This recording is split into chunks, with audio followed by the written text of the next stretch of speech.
আসসালামু আলাইকুম। আপনারা সবাই কেমন আছেন? আজকে আমি আলোচনা করব বাংলাদেশের মুক্তিযুদ্ধর কিছু গোপন ইতিহাস যেগুলো আজ পর্যন্ত আমাদের সামনে প্রকাশিত হয়নি। ঠিক আছে? আজকে আমরা একজন মুক্তিযোদ্ধার কণ্ঠে, আমরা একজন মুক্তিযোদ্ধার মুখে শুনবো মুক্তিযুদ্ধের আসল ইতিহাস। কে কে মুক্তিযুদ্ধের জন্য বেশি বেশি ত্যাগ করেছেন, কে কে মুক্তিযুদ্ধে কোনো অংশগ্রহণ করেননি, সেটা নিয়ে আজকে গুরুত্বপূর্ণ ইতিহাস হবে। আমি বীর প্রতীক, বাংলাদেশ রাইফেল পদক পাওয়া, বাংলাদেশ পুলিশ মেডেল পাওয়া, বাংলাদেশের সবচেয়ে বেশি অস্ত্র উদ্ধার আমার, সবচেয়ে বেশি যুদ্ধ আমার। 30 লাখ লোক মারা গেছে, কে বলছে? উনি তো যুদ্ধই করেন নাই, উনি জানেন কেমনে? 3 লাখ কেন, 1 লাখ লোক পাবেন না খুঁজে মারা গেছে, সব মিথ্যাচার। আজকে আওয়ামী লীগ ধর্ষণে নির্দেশের নারী ধর্ষণ করছে সেঞ্চুরি। বলেন তো পাকিস্তানে কারা সেঞ্চুরি করছে বাংলাদেশের সাথে? আপনি 2 লাখ মানুষ রেপ বলছেন নারী। থানার ওসি সব ছিল বাঙালি। কয়টা মামলা হয়েছে? হাসিনা সংবিধান নিয়েই গেছে, বিপ্লব সংবিধান মোতাবেক হয় নাই, সমাধান হবে সংবিধান মোতাবেক না। পুরো দেশটাকে পাগল বানিয়ে রাখে গোয়েন্দারা, ডিজিএফআই, এনএসআই। দুইটাকে সংস্কার করা দরকার। আমরা জানি ক্যাডার ভিত্তিক সংগঠন হলো গিয়ে জামাত ইসলামী, তার চেয়ে 10 গুণ বেশি ক্যাডার ভিত্তিক হলো বাংলাদেশ সেনাবাহিনী। এমন আইন করে যেন প্রধানমন্ত্রী, মন্ত্রী, এমপিরা চুরি করতে না পারে।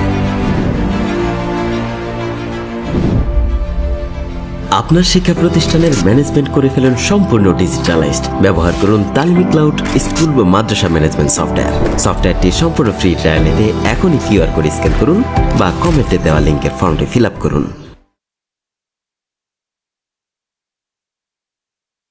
আসসালামু আলাইকুম, সুপ্রিয় দর্শক, আপনাদের স্বাগত জানাচ্ছি ইনোভা টক্সের আজকের আয়োজনে। আজ আমাদের অতিথি বাংলাদেশ সেনাবাহিনীর অবসরপ্রাপ্ত লেফটেন্যান্ট কর্নেল মোহাম্মদ হাসিনুর রহমান বীর প্রতীক। অনুষ্ঠানের পক্ষ থেকে স্যারকে স্বাগত জানাচ্ছি। কেমন আছেন? আপনাকে অসংখ্য ধন্যবাদ অনুষ্ঠানে আমাকে আমন্ত্রণ করার জন্য। আপনি মহান মুক্তিযুদ্ধের একজন খেতাবপ্রাপ্ত। একটু থামাই আপনাকে, আমি মহান মুক্তিযুদ্ধ না, স্বাধীনতার পর চট্টগ্রামের সাফল্যজনক অপারেশন করার জন্য বীর প্রতীক। আচ্ছা, একই সাথে আপনি এই যে খেতাব প্রাপ্ত হয়েছেন, এর পরবর্তী সময়ে বিশেষ করে আমরা দেখেছি বিগত আওয়ামী রেজিমে আপনি বিভিন্নভাবে নির্যাতনের শিকার হয়েছেন, গুমের শিকার হয়েছেন, এবং আপনি পরবর্তী সময়ে 24-এর যে ঐতিহাসিক গণ বিপ্লব হয়েছে বা গণ অভ্যুত্থান হয়েছে, সেই অভ্যুত্থানেও আপনি নেতৃত্বের সারি ছিলেন আপনার জায়গা থেকে। সব কিছু মিলিয়ে কেমন বাংলাদেশ দেখতে চেয়েছিলেন এবং কেমন বাংলাদেশ এই মুহূর্তে দেখছেন এবং আগামী দিনে কেমন বাংলাদেশ গঠন করতে চান, সে গল্পগুলো আজকের এই এপিসোডে আপনার কাছ থেকে জানতে চাই। শুরু করতে চাই আপনার বর্ণাঢ্য জীবনের একেবারে শুরু থেকে। কোথায় জন্মগ্রহণ করেছেন? আমার জন্ম রাজশাহীতে। আচ্ছা। আর আমার বাড়ি হলো কুমিল্লা, লাকসাম। লেখাপড়ার অধিকাংশ অংশটা বলতে পারেন বরিশাল। আচ্ছা। যেটা ক্যাট কলেজ বলি আমরা, আগে রেসিডেন্সিয়াল ছিল। তারপর ঢাকা নটরডেম কলেজ, এবং আমি 82 সালে আর্মিতে আসি। 84 সালে কমিশন পাই চট্টগ্রামে। ওকে, লং কোর্স করে এসছেন? হ্যাঁ, তো 10ম বিএমএ লং কোর্সের। আচ্ছা আচ্ছা। এরপর প্রথম পদায়ন কোথায় ছিল আপনার? আমার যেহেতু পদাতিক বাহিনীর অফিসার কমিশন, আমার প্রমোশন হয়েছিল খাগড়াছড়িতে। আচ্ছা। আমি নিজে ভলেন্টিয়ার হয়ে খাগড়াছড়িতে যাওয়ার জন্য অনুরোধ করলে আমার খাগড়াছড়ি দেওয়া হয়। ওই সময়টা ছিল সবচেয়ে উত্তপ্ত নগরী। আপনি নিজেই নিজেই চেয়েছিলাম। কারণ কি ছিল? কারণ ছিল আমাদের একজন সিনিয়র অফিসার, ওনাকে দেখলাম, লেফটেন্যান্ট সামাদ, আমাদের সামনেই প্রশিক্ষণ করলেন, কমিশন করলেন, এবং আমরা দেখতে পারলাম যে খুব অস্বল্প সময়, হয়তো 15-20 দিনের মধ্যে উনি মারাও গেলেন। আচ্ছা। এই কৌতূহল থেকে কি এমন সমস্যা হিল ট্যাক্সের, আমি উৎসাহ হই, জানার চেষ্টা করি কোন ব্যাটালিয়ানটা সবচেয়ে উত্তপ্ত নগরী। জানতাম খাগড়াছড়ি। তো সেই হিসাবে আমি আমার অনুরোধ থাকে খাগড়াছড়ি দেওয়ার জন্য। মানে প্রথমেই আপনি একটা সংগ্রামী মনোভাব নিয়ে জয়েন করেছেন বলতে পারেন, কিন্তু যাওয়ার পরে আমি চরম হতাশা মধ্যে পড়ে যাই। আচ্ছা। যুদ্ধ বলতে যেরকম আমরা বুঝি, আপনাদের এরকম দেখেন আফগানিস্তান বা ভিয়েতনাম ওয়ার, তো এরকম কোনো ছোঁয়া ছিল না। এটা অন্যরকম অপ্রচলিত যুদ্ধ। আর যুদ্ধের তো আসলে ওটা তো ওইভাবে মূল্যায়ন করা যাবে না। আমরা তো এক জাতির দেশ, মানে একটা দেশেরই জনগোষ্ঠী বাংলাদেশি, এখানে তো শত্রু বলে নাই।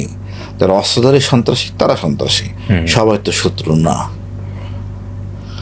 যতটা আশা নিয়ে গেলাম অতটা মানে অনেকটা হতাশ ছিলাম, কি হলো, আচ্ছা, এটাই যদি উত্তপ্তর অবস্থা হয় তো বাকিটা কি হবে। পরবর্তী সময় আমি যখন অন্যান্য এলাকায় ওই খাগড়াছড়ি জেলা অন্যান্য ক্যাম্পগুলিতে গেলাম, দুর্গম ক্যাম্পগুলি, ওগুলি বেশ রোমাঞ্চকর ছিল, আচ্ছা, কিন্তু শুরুটা খুব হতাশ ছিলাম। তারপরে বলবো স্বাধীন হওয়ার পর এরকম একটা রক্তক্ষয়ী সংঘর্ষের মধ্যে দীর্ঘ অনেক বছর পর কিছুটা শান্তি এলেও আসলে বাস্তবতা শান্তি আসে নাই। শান্তি চুক্তির পর এই সব সৃষ্টির জন্য শেখ মুজিবুর রহমান দায়ী। আচ্ছা, উনি স্বাধীনতার পর ৭৩ সালে নির্বাচন হলে মনোনয়ন লামাকে বলেন বাঙালি হয়ে যাওয়ার জন্য। আমি সম্মান নিয়ে সকল জাতিকে সম্মান করতে হবে আমি মনে করি, উনি সেটা করেন নাই। উনি পাহাড়িদেরকে বাঙালি হতে করছেন, আর এটাই যে মূল কারণ। দাবি আমাদের অনেক পাহাড়িদের অনেক থাকতে পারে, আপোষের মাধ্যমে বন্ধুত্বের মাধ্যমে আমরা অনেক কমাই আনতে পারি। এক পতাকার নিচে সমমর্যাদা সম অধিকারের ভিত্তিতে আপত্তি থাকার তো কথা না। তো এই জিনিসটা আমরা ট্রান্সমিট করতে পারি নাই, যেহেতু উনি শেখ মুজিবুর রহমান যুদ্ধ করেন নাই, যুদ্ধের সঙ্গে ধারণা নাই, উনি স্বাধীনতা চান নাই, ঘোষণা দেন নাই, তাই ওনার বাস্তবতা কত কঠিন উনি বুঝেন নাই। যাই উনি যা মুখে এসে তাই উনি বলছেন এবং দেশকে বিপদে ফেলছেন, যার এখন আমরা সে দায়ভার নিয়ে সেনাবাহিনী আসে পারবো চট্টগ্রামে। বিগত রেজিমে তো খুব করে বলা হয়েছে যে শেখ মুজিবই ছিলেন স্বাধীনতার ঘোষক। আর শেখ মুজিবুর রহমান বা শেখ পরিবার স্বাধীনতা কি অবদান রাখছে আমাকে বলতে পারবেন? আপনি পারবেন না। বরঞ্চ যে ঘোষণা শেখ মুজিবুর রহমান দেওয়ার কথা ছিল উনি সেটা দেন নাই। সমগ্র বাংলাদেশের জনগণকে পাকিস্তানি অস্ত্রের মুখে রেখে উনি আত্মসমর্পণ করছেন পাকিস্তানিদের কাছে। এটা নেতা হিসাবে খুবই লজ্জাজনক। এই যে জনগণকে একটা এরকম অস্ত্রের মুখে ফেলে দিচ্ছেন অদূরদর্শিতার জন্য, 26শে মার্চের ক্র্যাকডাউনের রাতের ক্র্যাকডাউনের জন্য উনি দায়ী। উনি জনগণকে মিথ্যা বলছেন, উনি জানতেন কি হবে, কি করতে যাচ্ছে পাকিস্তানি আর্মি। এর জন্য শেখ মুজিবুর রহমান বিচার হওয়া উচিত, মরণোত্তর বিচার হওয়া খুবই যথাযথ। দেশটাকে তো উনি তো একমাত্র নেতা ছিলেন, কথা বলতেন, আলোচনা করতেন কি হবে না হবে, দেশবাসীকে সতর্ক করতেন। উনি তো করেন নাই। উনি স্বাধীনতা মার্চের 7ই মার্চে যে ভাষণ দিলেন, এর মিনিংলেস ভাষণ, তো ঘোষণা না। আপনার ঘোষণা নিয়ে আপনি বাড়িতে বাস নিয়ে যুদ্ধ করতে বললেন, যার যা আছে তা নিয়ে প্রস্তুত থাকো। তো বাঙালির কাছে কি থাকবে? বাসায় বাস, লাঠি, এগুলোই তো। এটা দিয়ে যুদ্ধ করা যায় কোন দেশের সাথে? কোনো প্রস্তুতি ছিল না, কোনো চুক্তি ছিল না কারোর সাথে। কিভাবে স্বাধীনতা অর্জন করবেন? উনি সত্যিকারই স্বাধীনতা চাইতেন, যুদ্ধ ছাড়াই স্বাধীনতা অর্জন করা যাইত। এখানে আমাদের 6টা রেজিমেন্ট ছিল, বেঙ্গল রেজিমেন্ট। 6টা বেঙ্গল রেজিমেন্ট যথেষ্ট ছিল যুদ্ধ ছাড়াই স্বাধীন হওয়ার। তো উনি সেটা চান নাই। উনি কি চাইছেন কি চান নাই আমরা দেশবাসী, আমি কনভিন্স না। রক্ত দেওয়া দরকার ছিল না। তেজগাঁ এয়ারপোর্ট, চিটাগাং পোর্ট, এই মিলে বড় জোর 50 করে 150 থেকে 200 সৈন্য যথেষ্ট ছিল। বাকিরা পাকিস্তানিদের গ্রেপ্তার করলেই হইতো, তাহলে স্বাধীনতা অটোমেটিক পেয়ে যেতাম আমরা। যুদ্ধ দরকার ছিল না তো। আসলে উনি স্বাধীনতা চান নাই। যে ঘোষণা ওনার দেওয়ার কথা সেটা আমাদের মেজর জিয়াউর রহমান, আর তার সাথে যে আচরণ করা হয়েছে এই জন্য তো আসলে বিচার সত্যি হওয়া উচিত। যদি শহীদ জিয়া রহমানের খেতাব শেখ হাসিনা নিয়ে নিতে পারে, তাহলে আমরা তো সম্মান দিয়ে শেখ মুজিবুর রহমানকে সম্মানিত করব না। তার খেতাবও নেওয়া হতে তার পারে। খেতাব তো কিছু নাই, শেখ মুজিবুর কোনো খেতাব নাই। উনি হলেন গাদ্দার। উনি এদেশের স্বাধীনতা ওনার কোনো ভূমিকা নাই। যখন তাজউদ্দিন সাহেব সহ আওয়ামী লীগরা ভারতে গেলেন, আমরা আর্মি রিভোল্ট করে, পাকিস্তানি অফিসারদের হত্যা করে ভারতে যায়। যাওয়ার পরে ওনারা একটা 7টা শর্তে চুক্তি করেন, যেখানে সেনাবাহিনী থাকবে না, পররাষ্ট্রনীতি থাকবে না, অনেক অনৈতিক চুক্তি। যে চুক্তি করা মানে একটা গোলামি করা। তো চুক্তি যখন করলেন, এই চুক্তি তো এর চেয়ে তো ভালো ছিল আমরা পাকিস্তান আমলে। আচ্ছা। আরও কথা বলবো, আমি তখন আমার বাঙালি এক জাতি হিসেবে 7.5 কোটি, বোঝার চেষ্টা করেন। আর পাকিস্তানের মূলত 4 জাতি, এই সব মিলিয়ে 5.5 কোটি। সে সংখ্যা গুরু লোক সংখ্যা লঘুর সাথে যুদ্ধ করে না সংখ্যা লঘুরা যুদ্ধ করে, বলেন এর কী কীর্তিত্ব আছে এখানে? পুরোটাই একটা মিথ্যাচার প্যাকেজ। ইভেন 26শে মার্চের আগে যেই পরিমাণ বিহারিদের আপনারা হত্যা করছেন, বিহারিরা কারা? ভারতের বিহার প্রদেশের রাজ্যের বিহার রাজ্যের মুসলমান।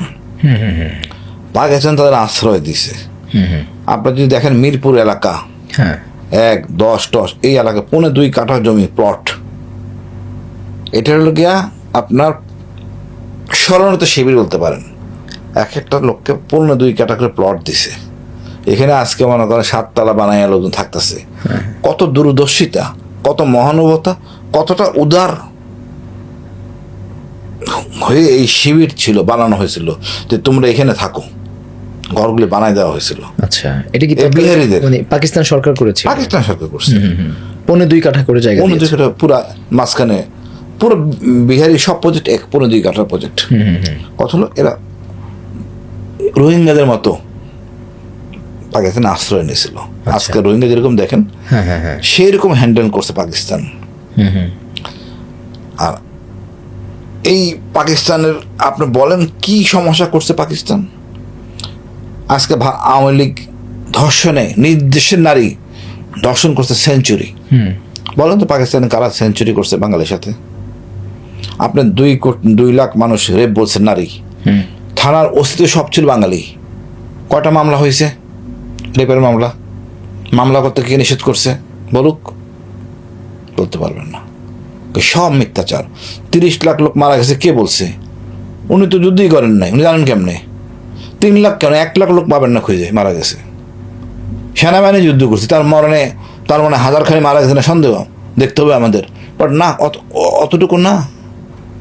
পুরোটা মিথ্যাচার প্যাকেজ। সেনাবাহিনীতে যারা শহীদ হয়েছেন তাদের তো একটা সুনির্দিষ্ট তালিকা থাকার এই কথা। তালিকা 1000-এর উপরে না। আমাদের স্টাফ রোডে চেকপোস্টে লাগানো আছে নামীয় তালিকা। আমার মনে হয় 1000 ক্রস করছে। আচ্ছা, পুলিশও বড় জোর 100, বিডিআরও এরকম। তা আমাকে বলেন কোত্থেকে আপনি 30 লাখ পাইলেন? উনি বলতে চাইছিলেন 3 লাখ। উনি মিলিয়ন লেখাপড়া একটু সমস্যা, মিলিয়ন নিয়ে ভুলে 0.3 মিলিয়ন না বলে 3 মিলিয়ন বলছেন। আমার কথাটা এই 0.3 মিলিয়নটাই কেন আপনি গণনা করেন নাই? যে লোকটা যারা আমাদের এই দেশের জন্য স্বাধীনতার জন্য জীবন দিল, তার নামটা আমরা জানবো না? আমরা এত অকৃতজ্ঞ জাতি। এই অকৃতজ্ঞ থেকে আজকে আমাদের এই দুর্দশা। আমরা শহীদদের সম্মান দিতে জানি নাই। আজকে যে বিপ্লব, এখানে একই সমস্যা। প্রায় 1450 জন মারা গেছে, এদের আমরা যথাযথ সম্মান দিতে পারি নাই। আচ্ছা, আমি একটু বিপ্লবের কথা শুনবো, একটু জানতে চাই। আপনি আসলে 7ই মার্চের ভাষণকে মিনিংলেস ভাষণ বললেন, কিন্তু দেখলাম যে ইউনেস্কো সেটাকে স্বীকৃতি দিয়েছে। ইউনেস্কো তো শেষের অংশ দেয় নাই হাসিনা। জিও পাকিস্তান ছিল শেষের অংশ। শেষের 2টা শব্দ জিও পাকিস্তান, পাকিস্তান জিন্দাবাদ এরকম শব্দ ছিল। আচ্ছা, ওটা তো ইউনেস্কো দেওয়া হয় নাই। সরকারের উচিত এটা নিয়ে প্রতিবাদ করা যে ভাষণটা অসম্পূর্ণ, ভাষণটা অসম্পূর্ণ। শেখ মুজিবুর রহমান পাকিস্তানে যাওয়ার পর বেশ কয়েকবার উনি জবানবন্দি দিয়েছেন, ওখানে স্বীকার করছেন উনি স্বাধীনতা ঘোষণা করেন নাই। আচ্ছা, আমি যতটুকু জানি, আমার ভুল হওয়ার কথা না, ডক্টর কামাল হোসেনের শ্বশুর, উনি মনে হয় লয়ার। আচ্ছা, উনিই ছিলেন ওনার লয়ার, এবং পাকিস্তানের কাছে সেই দলিল আছে। মানে শেখ মুজিবের যে জবানবন্দি সেটা পাকিস্তানের কাছে অবশ্যই আছে। কোর্ট মার্শাল এই পেপার দিয়ে তাদের যেই কারণে তাকে অ্যারেস্ট করা হইলো বা রাখা হইলো, জিজ্ঞাসাবাদ করা হয়েছিল, উনি তো করেন নাই ঘোষণা, দেনও নাই। মানে এই বিগত 15-16 বছরে আমরা এই তথ্যপত্রগুলো কেন উপস্থাপন করতে পারি নাই? পারি নাই কেন ওটা বাদ দেন, পারি নাই তো আমাদের তো মেরুদণ্ড খুবই দুর্বল। আমরা ভীতু জাতি। আমরা কিন্তু অন্য জাতির মতো না, আরবদের মতো না, আমেরিকানদের মতো না, যে ওই দেশের জীবন প্রণালী বা কালচার যেভাবে গড়ে ওঠে, আমাদের কালচার সেরকম না। আমি ব্যক্তি হাসিন, আমার বাসায় পরিবার অসুস্থ হলে আমি নিজে অসুস্থ হয়ে পড়ি। বাচ্চা ওষুধ খাইলো কি না, বা আমার পরিবার বা আমার মা আমরা এমনটা, কিন্তু বিদেশি ওরকম না, অ্যারাবিয়ান ওরকম না। রাষ্ট্র দায়িত্ব নেয় এবং ব্যক্তি ওইভাবেই গড়ে ওঠে। আমাদের আবেগ, ভালোবাসা, আমি তো বলি মাঝে মাঝে 12 মাসে 13 পূজা, ভালোবাসা, মহব্বত, এটা নিয়ে আমাদের জীবন ব্যবস্থা। এবং এটা কিন্তু অন্য জাতির মতো না। জোর করে দিলেও আপনি জোর করে আমরা চাইলেও জঙ্গি হইতে পারবেন না, আপনি আত্মহত্যা করতে পারবেন না, কারণ আপনার পিছনে অনেক দায়বদ্ধতা আছে।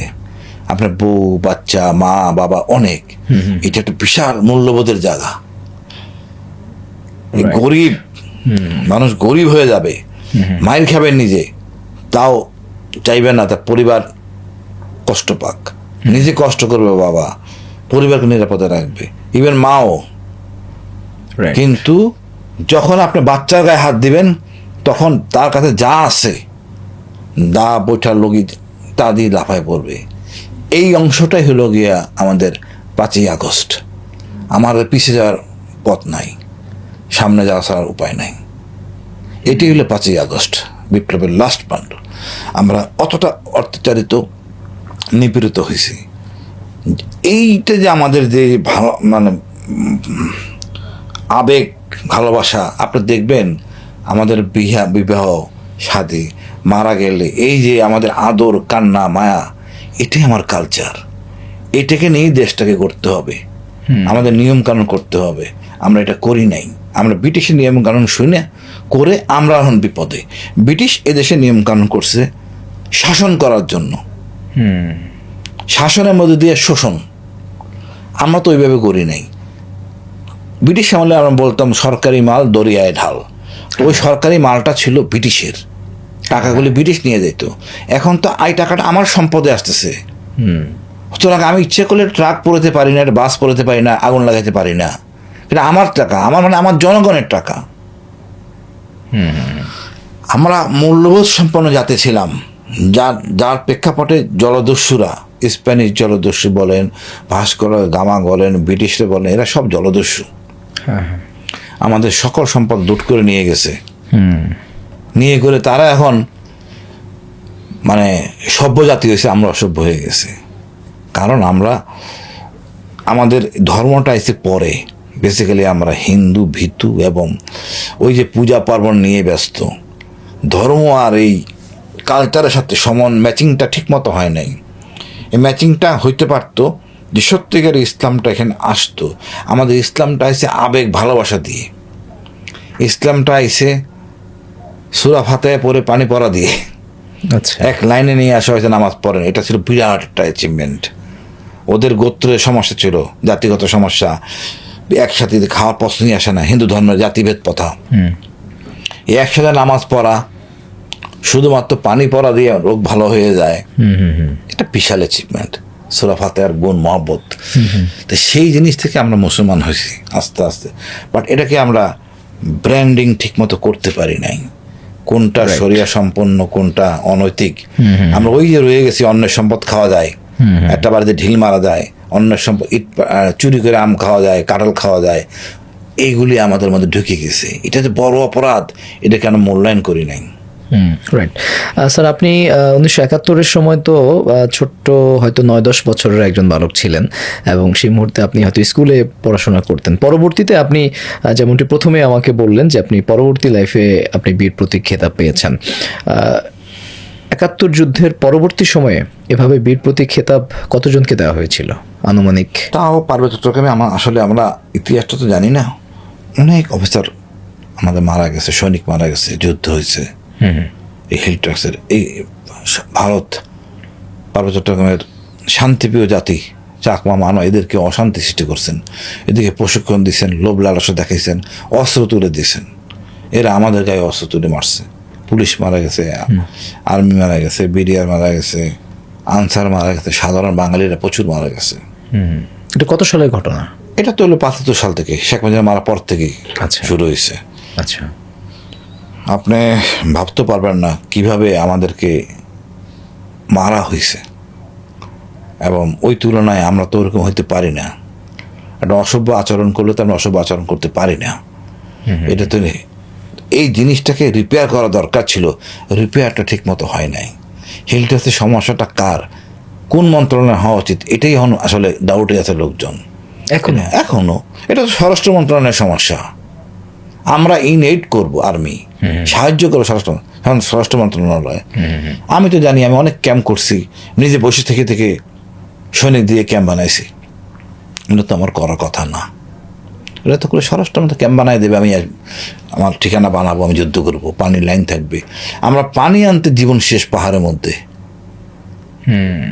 তো এই কাজগুলি আসলে আমরা নিজেদের মনে করে, পার্বত্য সমস্যাটা নিজেদের মনে করে আমরা নিজেরা করতাম।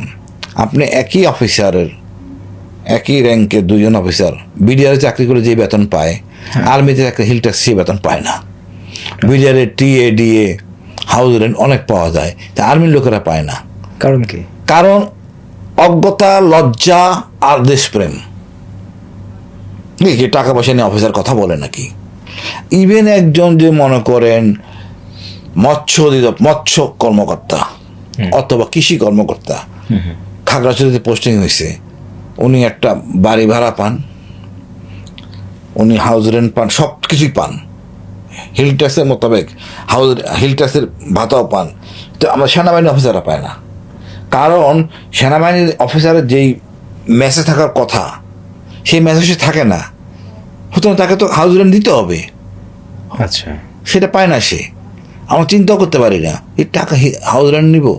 পেট্রোলিং আমার অপারেশন টহল স্বাভাবিকভাবে করি, বিডিআর করলে পায়। আমি ক্যাম্প থেকে মনে করেন হেডকোয়ার্টারে আসলাম, আমি সাপোজ গেট টিএ দিয়ে, ওই টিওনও কিন্তু নিচ্ছে টিএ দিয়ে। এগ্রিকালচার অফিসার নিজ এলাকায় কাজ করতেছেন, টিএ দিয়ে নিচ্ছেন। 8 কিলোমিটার পরে গেলে সম্ভবত একটা রেট, আমরা চিন্তাই করতে পারি না, আমরা জানেও না আমাদের লোক আসলে, আর জানার চেষ্টাও করি না। আমরা মনে করি আমার দায়িত্ব কর্তব্য। আচ্ছা, এরকম অনেক বৈষম্য আছে, বাট এখন সময় একটা যুগোপযোগী সিদ্ধান্ত নিয়ে সমস্যাগুলি সমাধান করা। স্যার, আপনি বিশেষ কোন কারণে, কোন অবদান রাখার কারণে, কোন ভূমিকার কারণে আপনি বীর প্রতীক খেতাবে ভূষিত হয়েছিলেন? দেখুন, পার্বত্য চট্টগ্রামে আমার অসংখ্য অপারেশন, অধিকাংশ অপারেশনে ছিল সীমান্ত এলাকায়, যার প্রেক্ষাপটে অনেক কিছু লেখা যায় না, দাবি করা যায় না। তো বললাম না, আমার রেড বলেন, অ্যাম্বুশ বলেন, সকল ধরনের অপারেশনই আছে। যেটার জন্য পেয়েছি সেটা রেড। খাগড়াছড়ির পিছনে এটা ক্যাম্প ছিল, রথচন্দ্রপাড়া ক্যাম্প। ওই ক্যাম্পটা রেড করে এলএমডি সহ টোটাল সাকসেস। এর আগে ছিল একটা অপারেশন। এই ঘটনাটা কি রেড 76-77 দিকে? না না না না, এটা হলো গিয়ে আপনার 85 সালে। ওকে। তারপরে আরেকটা হলো গিয়ে আপনার খাগড়াছড়ি থেকে পানছড়ি যাওয়ার সময় একটা অ্যাম্বুশ। তো এগুলি আমরা মনে করি, আমি ব্যক্তিগতভাবে মনে করি আমাদের ঠিক মতো গাইড করা হয় নাই, বোঝানো হয় নাই, জনগণকে আমরা সম্পৃক্ত করতে পারি নাই। এটা দরকার ছিল। আচ্ছা, যে কাজগুলি আমরা করতে পারতাম এখন অনেকটা ডিফিকাল্ট, তারপর এখনো সুযোগ আছে। আমরা সবাই তো মানুষ, সবাইকে আপন করে এক পতাকার নিচে সমমর্যাদার ভিত্তিতে দেখি। এখানে তো চাকমা, মারমা, ত্রিপুরা না, 14টা জাতি বসবাস করে। বাকি 11টা জাতি লোকদেরকে নিয়ে আসতে হবে না মেইন স্ট্রিমে। ওদের কথা শুনতে হবে, ওদের কষ্ট জানতে হবে। দেশটাকে স্বয়ংসম্পূর্ণ সার্বভৌমত্ব মুক্ত রাখতে গেলে, শত্রুমুক্ত রাখতে গেলে সবাইকে নিয়েই আমাদের আগায় চলতে হবে। আপনি এরপর পরবর্তী প্রমোশন বা পরবর্তী কর্মক্ষেত্র হয়েছে কোথায় আপনার? আমি আমার চাকরি জীবনে মূলত হিল ট্যাক্সি, তারপর মেজর, তারপর মনে করেন লেফটেন্যান্ট কর্নেল হলাম। যখন হই আর কি, তখন আমি বিডিআরে ছিলাম, নাইকিংছড়ি, ওটাও হিল ট্যাক্স অন্তর্ভুক্ত। যখন লেফটেন্যান্ট কর্নেল? হ্যাঁ। তারপর ওখান থেকে আমি আসি র্যাবে আসি। র্যাবে আমার যখন আসি তখন আমরা জেএমবি সমস্যা ছিলাম। আচ্ছা, 4 দলীয় জোটের আমলে? হ্যাঁ, বিএনপির সময় র্যাবে আমরা জেএমবি সমস্যা ছিলাম। এইখান থেকে উত্তরণ করতে আমাদের জীবন, আসলে আমরা ধর্মীয় শিক্ষায় শিক্ষিত না। আলিয়া মাদ্রাসা কি বা কওমি মাদ্রাসা কি, এগুলো কিছুই বুঝি না। আচ্ছা, আমাকে বুঝতে হয়, শিখতে হয়, এবং এই জন্য অনেক কিছু পড়তে হয় র্যাবে এসে। হ্যাঁ, র্যাবে সেই জেএমবি নিয়ে, বিকজ ওটা একটা সেপারেট দর্শন, এবং সরকারের তরফ থেকে খুব যুগোপযোগী সিদ্ধান্ত নেওয়া হয়। যে এদেরকে ধরে দিতে পারলে এত টাকা পুরস্কার, আচ্ছা জনগণ সম্পৃক্ত হয়ে আসে। আমরাও বলি, সাজেস্ট করি, শোনা হয় যে স্যার কোনো অবিবাহিত লোকদেরকে বাসা ভাড়া না দেওয়া হয়। হ্যাঁ এটার বিরাট একটা কিন্তু থাম রুল। অবিবাহিত লোক নিয়ে পড়ে গেছে বিপদে, বাড়ির মালিক দায়বদ্ধ হবে যদি কাউকে বাসা ভাড়া দেয়। তাহলে ব্যাচেলররা যাবে কোথায়? ব্যাচেলারের জন্য সার্টিফাই নিতে হবে, তা কি করে না করে বাড়ির মালিক সে দায়িত্ব নিতে হবে বা অনুমতি নিয়ে দিতে হবে। আচ্ছা সম্ভব সেম একই জিনিস হিল ট্যাক্সে করতে পারে। কোনো পাড়ায় যদি সন্ত্রাসী বসবাস করে, ওই পাড়া কার বাড়ি সার্টিফাই করবে, সমান হয়ে যাবে। আচ্ছা একইভাবে যদি পাড়া লোক সার্টিফাই না করে, ওই পাড়া কোনো লোককে চাকরিতে সরকারি চাকরি পাবে না। Very simple. আমি তো সন্ত্রাসীকে চাকরি দিব না। সন্ত্রাসী বলতে বলি সার্বভৌমত্ব হুমকি স্বরূপ লোক। আপনি কথা শুনবেন, কথা বলবেন, রাজনীতি আলোচনা হবে, অস্ত্র নিয়ে না। অনেক কৌশল আছে ভাই। মানে সরকারের সৎ উদ্দেশ্য সমস্যাটাকে সমাধান করতে চান কি চান না, কোনটা জরুরি, সরকার কোনটা জরুরি, কোনটা কীভাবে সমাধান করবেন, এটা আলোচনা বসে করতে হবে। সরকার তো নিজে নিজে করে, এই জন্য সমস্যা। জেএমবি সমস্যার যে প্রবলেমটা ছিল আসলে তৎকালীন সময়ে, পরবর্তী সময়ে বলা হয়েছে যে জঙ্গি নির্মূল করা হয়েছে বা জঙ্গি এই মুহূর্তে নাই। এখন এই বর্তমান বাংলাদেশে 2025-এ দাঁড়িয়ে কি বাংলাদেশ কোনোভাবে জঙ্গি অথবা এ ধরনের উগ্রবাদী কোনো গোষ্ঠীর দ্বারা আক্রান্ত হওয়ার সম্ভাবনা আছে, বা এই ধরনের কার্যকলাপ কি বাংলাদেশে পরিচালিত হয়? আচ্ছা, জঙ্গি বলতে আমরা কি বুঝি এটাকে ক্লিয়ার করতে হবে। মূলত যারা প্রচলিত নিয়ম, দেশের প্রচলিত নিয়ম না মানে তাদের কি জঙ্গি বলি। এটা তো শেখ হাসিনা নিজে বা আওয়ামী লীগ ধর্মীয় কনসেপ্টের জঙ্গি যেটা, এটা আমাদের দেশের জঙ্গি কিছুই না, এটা সাধারণ জিনিস। প্রত্যেকটা ধর্মেরই অনেক আগাছা আছে। ইসরায়েলে যে মানুষ মারতেছে তাদের তো আমরা জঙ্গি বলি না, ইহুদিদের। ভারতে যে আমাদের মুসলমান হত্যা করতেছে ভারত, তাদের তো আমরা জঙ্গি বলি না। এই যে মগ সম্প্রদায় মায়ানমারে আরাকানে একেবারে তাদের সে হলুদ কাপড় পরে যে মুসলমানদের অত্যাচার করলো রোহিঙ্গাদের, তাদের তো জঙ্গি বলি না। আমরা আমার মুসলমানদের জঙ্গি বলি কেন? কি করছে মুসলমান বলেন তো আমারে? আমি তো দেখি না সেরকম আচরণ করছে, তরবারি দিয়ে ঘর ফেলে দিলাম। নো, যেই জঙ্গি জেএমবি সময় হয়েছিল 64 ডিস্ট্রিক্টে যখন বোমটা ফোটানো হয়, ওটা বোম বলা অপরাধ। ওটা ছিল পটকা, বারুদ ছিল শব্দের, ওর মধ্যে কোনো স্প্লিন্টার ছিল না। আচ্ছা, 2005-এ ওর মধ্যে কোনো স্প্লিন্টার ছিল। আমি আবারও বলতেছি, পটকা আর বোমার মধ্যে পার্থক্য হলো গিয়া একটা মারণাস্ত্র স্প্লিন্টার থাকবে, লোহার টুকরা থাকবে, যেটা মানুষের গায়ে আঘাত হবে, মারা যাবে রক্তক্ষরণে। এই স্প্লিন্টারটা ছিল না। 64 ডিস্ট্রিক্টে বোমা ফুটছে, কয়জন লোক মারা গেছে? 63 সম্ভবত। হ্যাঁ, 63 সম্ভবত। 63 ডিস্ট্রিক্ট। হ্যাঁ, 63 ডিস্ট্রিক্টে বোমা ফাটানো হলে মারা গেছে কয়জন? সেই সংখ্যাটা বলেন না। একজন মারা গেছে, কারণ সে বসটা নিয়ে তার উপরে সে বসে ছিল, তার অন্ডকোষটা ফেটে যায়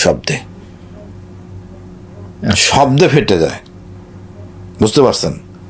আচ্ছা, আর তো কিছু হয় নাই। এত পটকা, গ্যানেট ফুটে নাই, বোম ফুটে নাই, ককটেল ফুটে নাই। তা আমরা ওটা বাধাদাত করছি মিডিয়ারা, হে বোমা ফুটছে 63 ডিস্ট্রিক্টে। আপনি তো তখন র্যাবে ছিলেন। হ্যাঁ, র্যাবে ছিলাম। তা আপনি তখন ব্যাপারটা ক্লিয়ার করেন নাই? তো কে আর ক্লিয়ার করবে? আমাদের মিডিয়া কি আমাদের কথা শুনে? ওর মধ্যে বোমের গায়ে লেখা আছে এক্সপ্লোসিভ, মেড ইন ইন্ডিয়া। কোন মিডিয়া বলছে? মিডিয়া দেখাইছে লেখেন? মিডিয়া তো লেখেনি, ওটা আনে নাই। মিডিয়া কোনটা নিছে? দেলাওয়ার হোসেন সাইদের ক্যাসেট, চট্টগ্রামে দেলাওয়ার হোসেন সাইদের ক্যাসেট দেখাইতেছে, আর ওই বোমা দিয়ে মেড ইন ইন্ডিয়া লিখতেছে না। আমি চিৎকার দিয়ে বলতেছি, লিখতেছে না। এইটা আমাদের মিডিয়া, এরা তো সব। কিন্তু তখন তো দেলোয়ার হোসেন সাঈদী রানিং এমপি ছিলেন। যাই থাকুক, ওনাদেরকে কালার করা, আমার দেশে কোনো অশান্ত বা কোনো রকম কিছু মানে উদ্বেগজনক কিছু হয়, ভারতের লাভ, ভারতের কাজ করা, এটা আওয়ামী লীগের লাভ। সময়টা ছিল বিএনপির বেকাতে ফেলানোর জন্য কাজটা করা হয়েছে। তার মানে মিডিয়ার উপর বিএনপি তখন কোনো কন্ট্রোল করতে পারে না। বিএনপির কোনো জায়গায় কোনো নিয়ন্ত্রণ ঠিক মতো ছিল না। এটা তো ক্যাডার ভিত্তিক না বা একটা দর্শন ভিত্তিক না। আমার বলেন তো বিএনপির কয়জন নেতা জিয়া রহমান সম্বন্ধে বিস্তারিত জানে, পিএইচডি করা? জিয়া রহমান শুধু জিয়া রহমান না, এই পাকিস্তানের পক্ষের শক্তি। সে পাকিস্তানের সার্বভৌমত্বের জন্য শপথভুক্ত। এই শপথ থেকে বেরিয়ে আসে কেন? বিশাল ব্যাপার। উনি ক্যান্টনমেন্টে ঢুকে ওনার অধিনায়ককে ধরে নিয়ে আসেন। উনি খালেদা জিয়ার সাথে দেখা করেন নাই। জিয়ার সাথে দেখা করেন নাই, দুইটা বাচ্চা দেখা করেন নাই। এটা বিশাল। কতজন জানে জিয়া রহমানের সম্বন্ধে, তার এই গুরুত্বপূর্ণ ভূমিকায়? দেশ স্বাধীন হয়েছে, জিয়াকে প্রমোশন দেওয়া হয়নি, তার জুনিয়রকে প্রমোশন দেওয়া হয়েছে। তো জিয়া রহমান মানে এই দর্শন, কেন সে দেশপ্রেমিক, এটা পড়াশোনা করার ব্যাপার আছে। শেখ মুজিবুর কী আছে? উনি আন্দোলন করছেন। উনি তো 52 কোনো আন্দোলন নাই, উনি স্বাধীনতা ঘোষণা দেন নাই। 69 আন্দোলন করছেন কেন?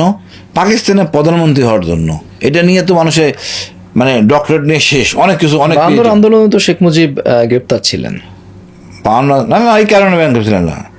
উনি গ্রেপ্তার ছিলেন অন্য কারণে গ্রেপ্তার ছিলেন, আন্দোলনের জন্য গ্রেপ্তার ছিলেন না। আচ্ছা, উনি ফরিদপুরে গ্রেপ্তার হয়েছিলেন। এই 72 আন্দোলনের ভূমিকা ছিল গোলাম আদমের। উনি ঢাকা গিয়েছিলেন, উনি আবেদন করছিলেন। বাট শেখ মুজিবের কোনো অবদান নাই 52 আন্দোলনে। এবং এই 71-এর বিষয়টা আপনার কথা হলো, জিয়া রহমান বিএনপি করে লাভালাভি করে, চাঁদাবাজি এই কারণে করে যে জিয়া রহমানের সঙ্গে পড়াশোনা নাই।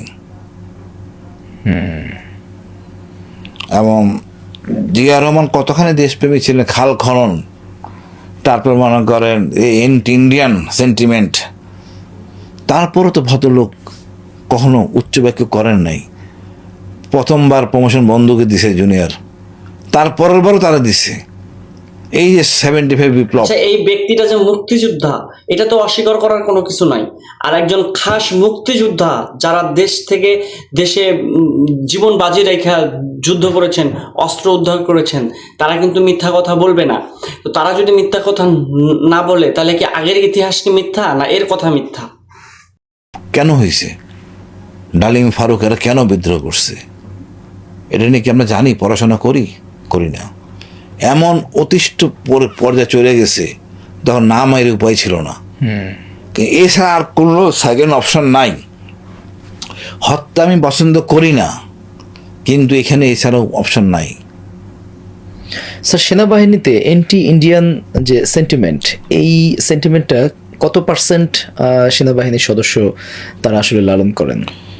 সেনাবাহিনী 100% লোকে অ্যান্টি ইন্ডিয়ান সেন্টিমেন্ট ধারণ করতো। কিন্তু গত 15 বছরে এমন একটা পরিবেশ সৃষ্টি হয়েছে, ভারত আমাদের রক্তের বন্ধন। তো শত্রু যদি না থাকে, সেনাবাহিনীর দরকারটা কি? তা আমরা পুঁজিবাদী হয়ে যাই, তাই হয়েছে। এবং এটা একটা রিসার্চের ব্যাপার আছে, কেন সেনাবাহিনী এরকম হইলো। আমরা জানি ক্যাডার ভিত্তিক সংগঠন হলো গিয়ে জামাত ইসলামী, তার চেয়ে 10 গুণ বেশি ক্যাডার ভিত্তিক হলো বাংলাদেশ সেনাবাহিনী। আমরা ওইখানে পড়াশোনা করি, ওইখানে মানুষ যৌবনে পাড়া দিয়ে কিন্তু আমরা বন্ডেজ। এই বন্ডেজটার মধ্যে দেখেন কিভাবে জুনিয়র সিনিয়র অ্যারেস্ট করে, মারধর করে। ব্রিগেডিয়ার আর্মি এবং আমরা যে গুম ছিলাম, আমাদের জুনিয়ররা করছে। এখনও সেই সেনাবাহিনী অনুতপ্ত, অনুশোচনার মধ্যে নাই। তারা মনে করে না আমরা ঠিক কাজ করছি, আদেশ পালন করছি। কত বড় অবক্ষয় এই সেনাবাহিনীর। এই গুটি কয়েক জেনারেল, গুটি কয়েক অফিসার, তার পার্সেন্টেজ 0.11। কিন্তু সেখানে তো অন্যায় কোনো আদেশ মানে আদেশ তো বাধ্য না। তারপরে আমরা করি কি, সিনিয়র বললে জুনিয়র আমরা করে ফেলি। বাট একটা লিমিট থাকে কোনটা করব। আমি তো র্যাবে ছিলাম, আমাকে আদেশ দেয় না অন্যায় আদেশ, বাট মানি নাই, জানা দিচ্ছি স্যার সম্ভব না। আপনাকে বললো, আপনি করলেন, করে উনি অধপতন, মানে একটা অপরাধ করার পরে উনি ব্ল্যাকমেল হয়ে যান, বুঝলেন? কিন্তু তখন বলে আপনি তো এটা করছেন, এটা করেন, রাইট। আর একটা গিফট পাঠায় দেয়, এমপি সাহেব পাঠাইছে গিফট, মহা খুশি। এই যে অবক্ষয়ের কার্যক্রমগুলি, এগুলি অ্যাড্রেস করা হয় নাই। জানেন, ইকবাল করিম ভাইয়া কিছু অ্যাড্রেস করছিলেন এসব বেশি ব্যাপারে, কিন্তু আর কেউ কোনো জেনারেল করেন না। বাকি সব জেনারেল, সবাই সেনাপ্রধান, সবাই করাপ্টেড হয়ে গেছিলেন।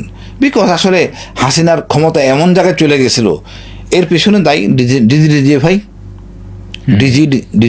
বা ডিজিএফআই বলেন, এনএসআই, এরা এরাই হাসিনাকে প্রোটেক্ট করে এই জায়গায় অবৈধ আদেশ শুনতে শুনতে এমন একটা পর্যায়ে গেছে, মহান আল্লাহ তাআলা দরকার নাই, হাসিনাই সব। এই দেশ দিছে আমাদের, আমার বাবার সৃষ্টির দেশ। বাবা কি করছে এই স্বাধীনতার জন্য?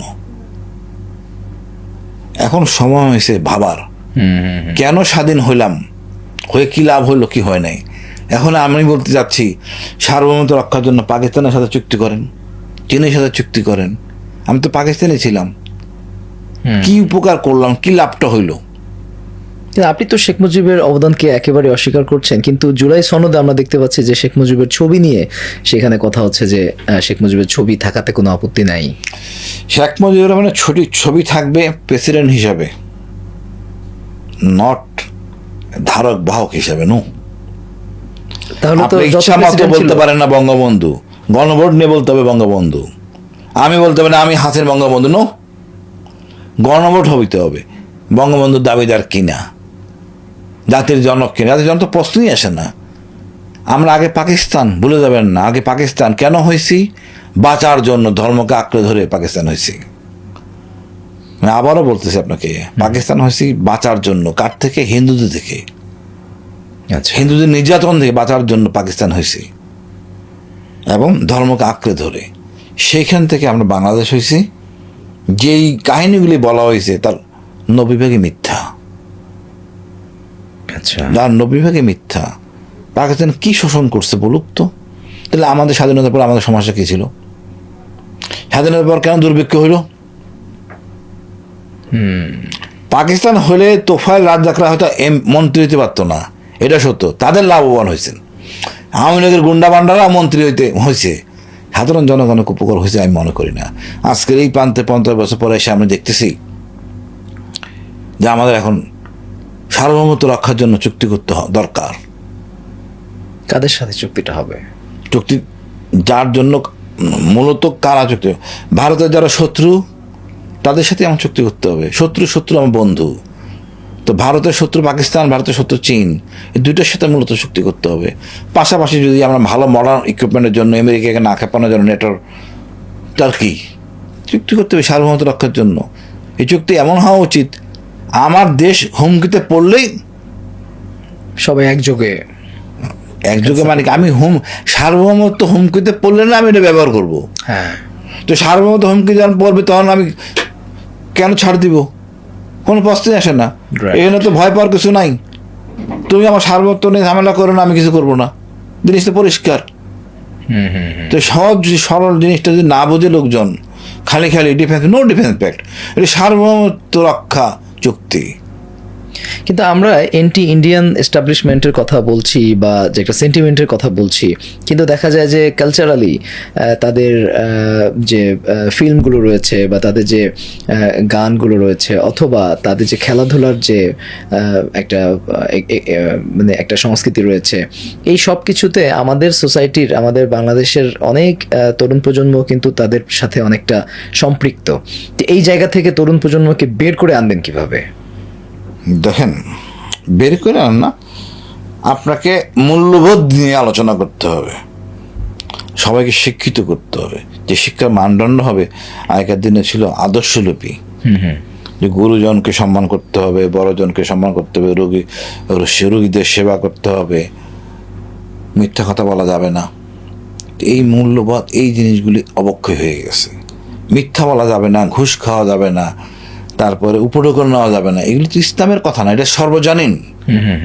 আমরা ইসলাম বলে এটাকে আমরা আসলে সাম্প্রদায়িক বলে ফেলি। নো, প্রতিটা মানুষ সৃষ্টি সেরা যে মানুষ, তার এই চরিত্র থাকতে হবে। সে কখনো মিথ্যা বলবে না, সে কখনো চুরি করবে না, সে অন্যের সম্পদ নেবে না। মানে ইসলাম এটা বলেছে, বাট এটা এমন না যে শুধু মুসলমানরাই পালন করবে। নাহলে সবার, মানুষ সৃষ্টি সেরা জীব, জি, সকল সৃষ্টিকে শ্রেষ্ঠ হলো আল্লাহ, সৃষ্টি সবার।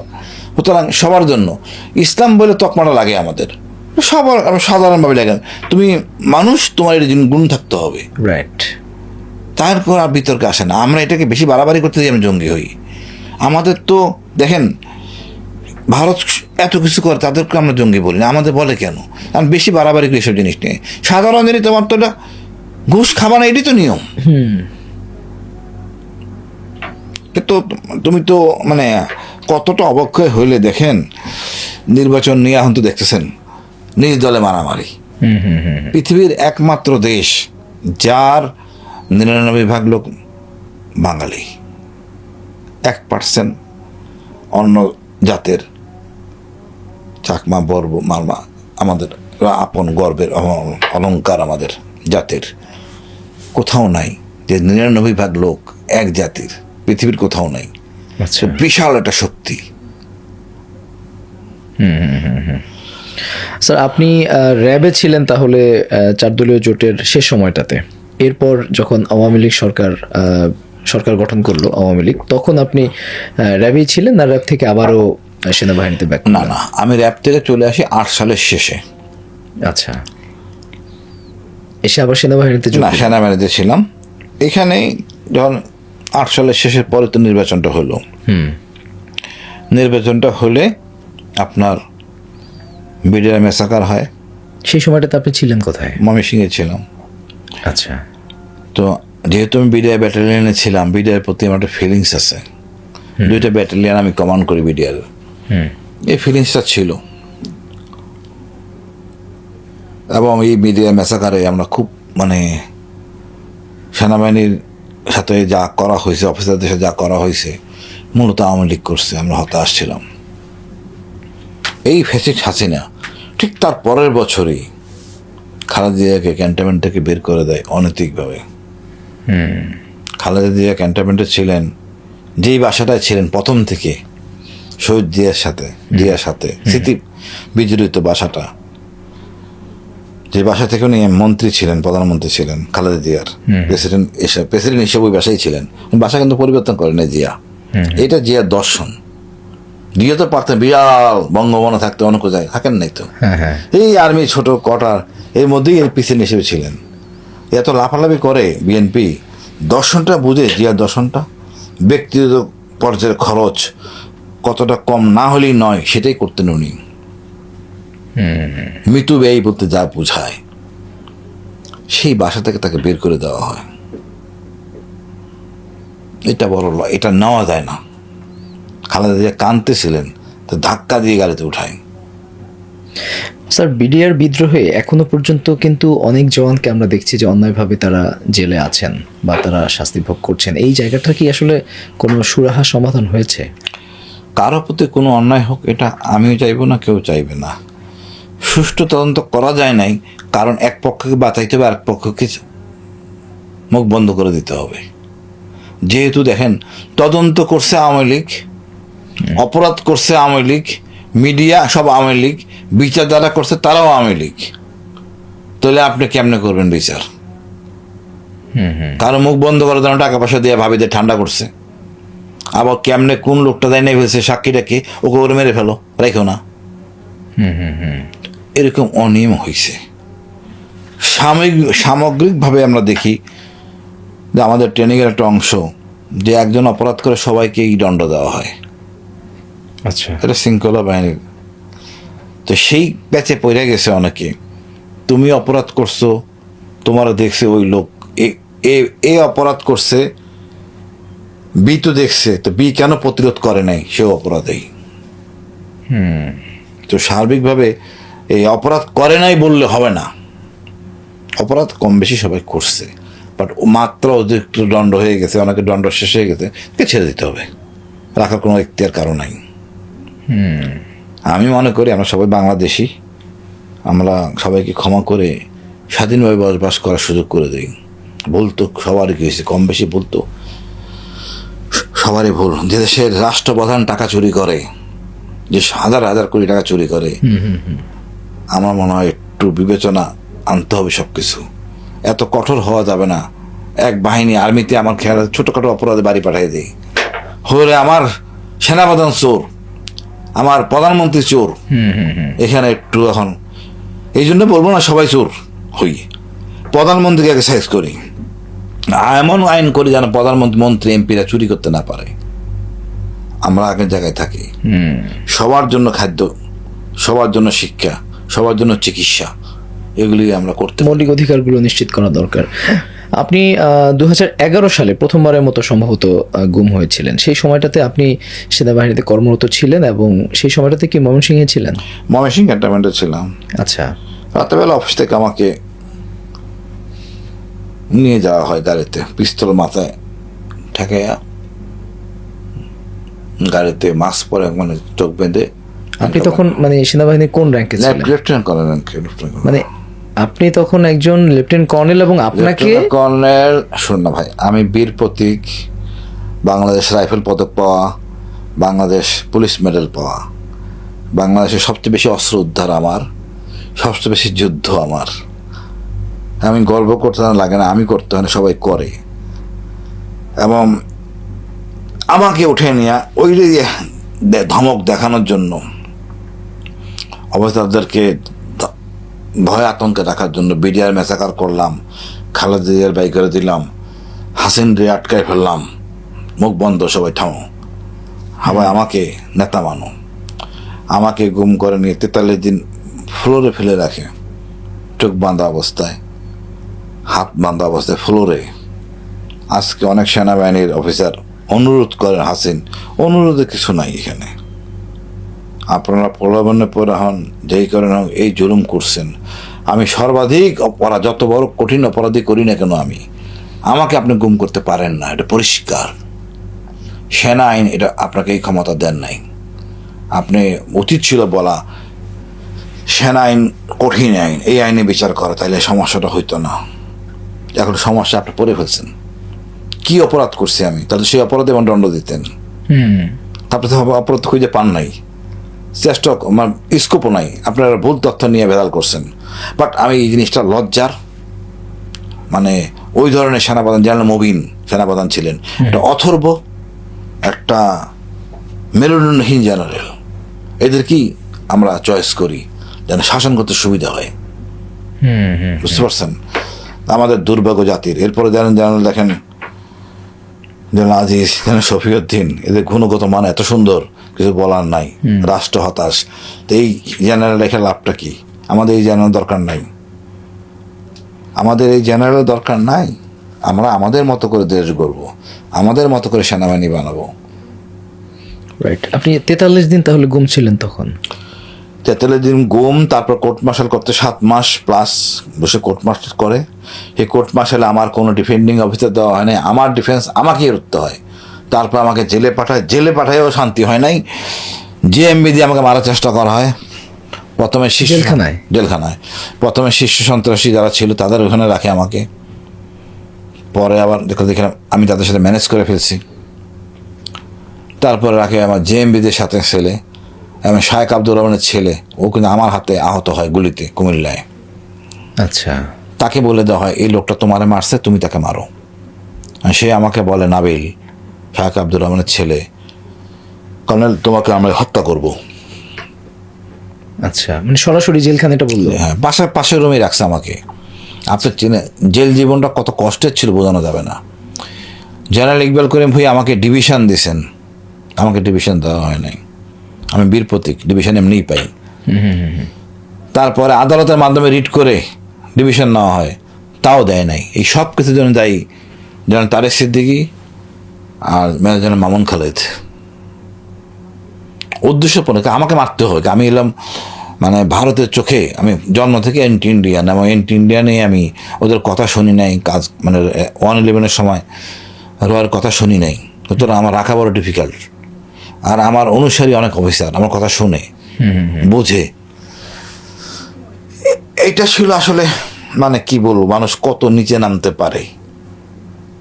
কিছু অফিসার, এই বিষয়ে মামুন খালেদ, জেনারেল মবিন, আরও কিছু লবি জেনারেল, আমি জানি না তারা এখন কেমন আছেন। সত্যের জয় হয়। তখন কতদিন জেলে ছিলেন? প্রায় 3 বছরের মতো। 2011? 2 বছর বলতে পারেন, 2 বছর। আমি 14 সালে ছাড়া পাই নির্বাচনের পরে। আচ্ছা, এরপরে কি আবার জয়েন করতে? এরপরে আমি না জয়েন করতে স্কোপ নাই, বরখাস্ত, স্বাভাবিক জীবনযাপনে ছিলাম। জেনারেল ইকবাল করিম ভুঁইয়া আমার যে প্লট বীর প্রতীকে, সেটা প্লট পাই, সেটা আমার স্ত্রীর নামে। তারপর ওইটা বিল্ডিং বানাবো নিজে ঠিক করছি, এই সময় আবার গুম ডিজে ভাই কর্তৃক। মানে দ্বিতীয়বার যখন আপনি হ্যাঁ। গুম হলেন সেটা তো 2018 18 সালে এখানে ছিলাম 1 বছর 6 মাস 14 দিন। মানে 14 থেকে 18 এই সময়টাতে আপনি তাহলে সরকার বিরোধী অবস্থানে ছিলেন অথবা ইন্ডিয়ান বিরোধী? ফেসবুকে লেখালেখি করতাম, আমি সত্য কথাই বলতাম, যেটা ছিল সমস্যা। আমি একটা কথা বললে লোকজন শুনে বুঝে কতটা গুরুত্ব, কতটা সত্য। মানে 18 সালে এই কারণেই আপনি আবার টার্গেটে পরিণত হলেন? না, টার্গেটে তো আমি আগেই ছিলাম। প্রথমবার তো মনে করেন আমাকে মারার জন্যই মনে করতে পেয়ে গেছি। যেই তথ্যের ভিত্তিতে বলা হয়েছে আমি কু করব, আসলে কু হয়নি, ওটা এদের প্রেম কাহিনী, কাদের মেয়ের প্রেম কাহিনী। আচ্ছা, সে ছিল রোহিঙ্গা মেয়ে, কথা বলতো নাইকিং ছড়ি, ফোন ফ্যাক্সের দোকানে রোহিঙ্গারা কথা বলে সৌদি আরব, কুয়ালালামপুর, করাচি। কিন্তু হয়েছে সমস্যা, এগুলো নিয়ে ব্রিফ করতে হাসিনারে যে দেখেন এই কাম করতেছে, মধ্যপ্রাচ্যে সাহায্য নিয়ে কু করবে। তো ওরাই জানে কেমনে কু করে, সৈন্য ছাড়া। কিন্তু সৈন্য ছাড়া তো এরা আবার সেনাবাহিনী জেনারেল, মানে এদের IQ লেভেল এত খারাপ, এরা সেনাবাহিনী জেনারেল। তো যাই হোক, আল্লাহ অশেষ রহমত, বেঁচে গেছি। এবার আবার মনে করেন গুম হলাম, ঘুম থেকে ছাড়া পেলাম, ওখানে আদমি স্যারকে দেখি। আমি ঘুম থেকে 20 সালে ছাড়া পেলাম, আসলাম। আমার ইউনিট অফিসার মেজর দেলোয়ার বিদেশে আছেন কানাডায়, তাকে কিন্তু সব বলি আমি। ক্যাপ্টেন শহীদ মারা গেছেন, ওনাকে বলি যে আদমি স্যারকে দেখছি। আচ্ছা, মূল ফাঁস করার আগে, ফাঁসটা হতে 22 সালে, 21 সালে বলে ফেলি কিন্তু প্রকাশ হয় না। পর 22 সালে আমি বলে দিই যে আয়নাঘর যেটা আছে সেটা ডিজেফের ভিতরে, এখানে আমি আদমিকে দেখি। তখন সরকার 12টা মামলা দিছে আমার নামে, ICT মামলা বিভিন্ন জায়গায়, মূলত ডিজেফের মাধ্যমে। এবং একটা মামলা ছিল যে 50,000 কোটি টাকা ক্ষতিপূরণ হাসিনা হয়ে গেছে। তো বোঝেন, এরাও বাংলাদেশে বাঙালি। আজকে আয়নাঘর প্রতিষ্ঠিত হয়েছে, ডক্টর ইউনূস গেছেন। আমি চাইব এটা বিচার হোক। দেখেন, এত কিছু হওয়ার পরও নির্লজ্জ আওয়ামী লীগ সোজা হয় নাই। এখন বলতেছে কি আমি নাকি ঘুম ছিলাম না, আমি ছিলাম পাকিস্তানে। একটা মিডিয়া, আওয়ামী মিডিয়া বলতেছে আমি পাকিস্তানের লুকিয়ে ছিলাম। এইটা হলো আওয়ামী লীগ। এটা এখন বলতেছে? এখন বলতেছে, এক মিডিয়া দেখলাম আমি। আর একটা পত্রিকা লিখছে আমি চিটাগাঙে মহিম হত্যা ছাত্রনেতা। তো আমি দেখেন, মহিম হত্যা ছাত্রনেতা, ওই সময় আমি বিডিআর সিও। 4 সালের ঘটনা, ওটা সিও আর একটা লেভেল অন্য সিও। আমি বিডিআর কমান্ডিং অফিসার নাকিং ছড়ির।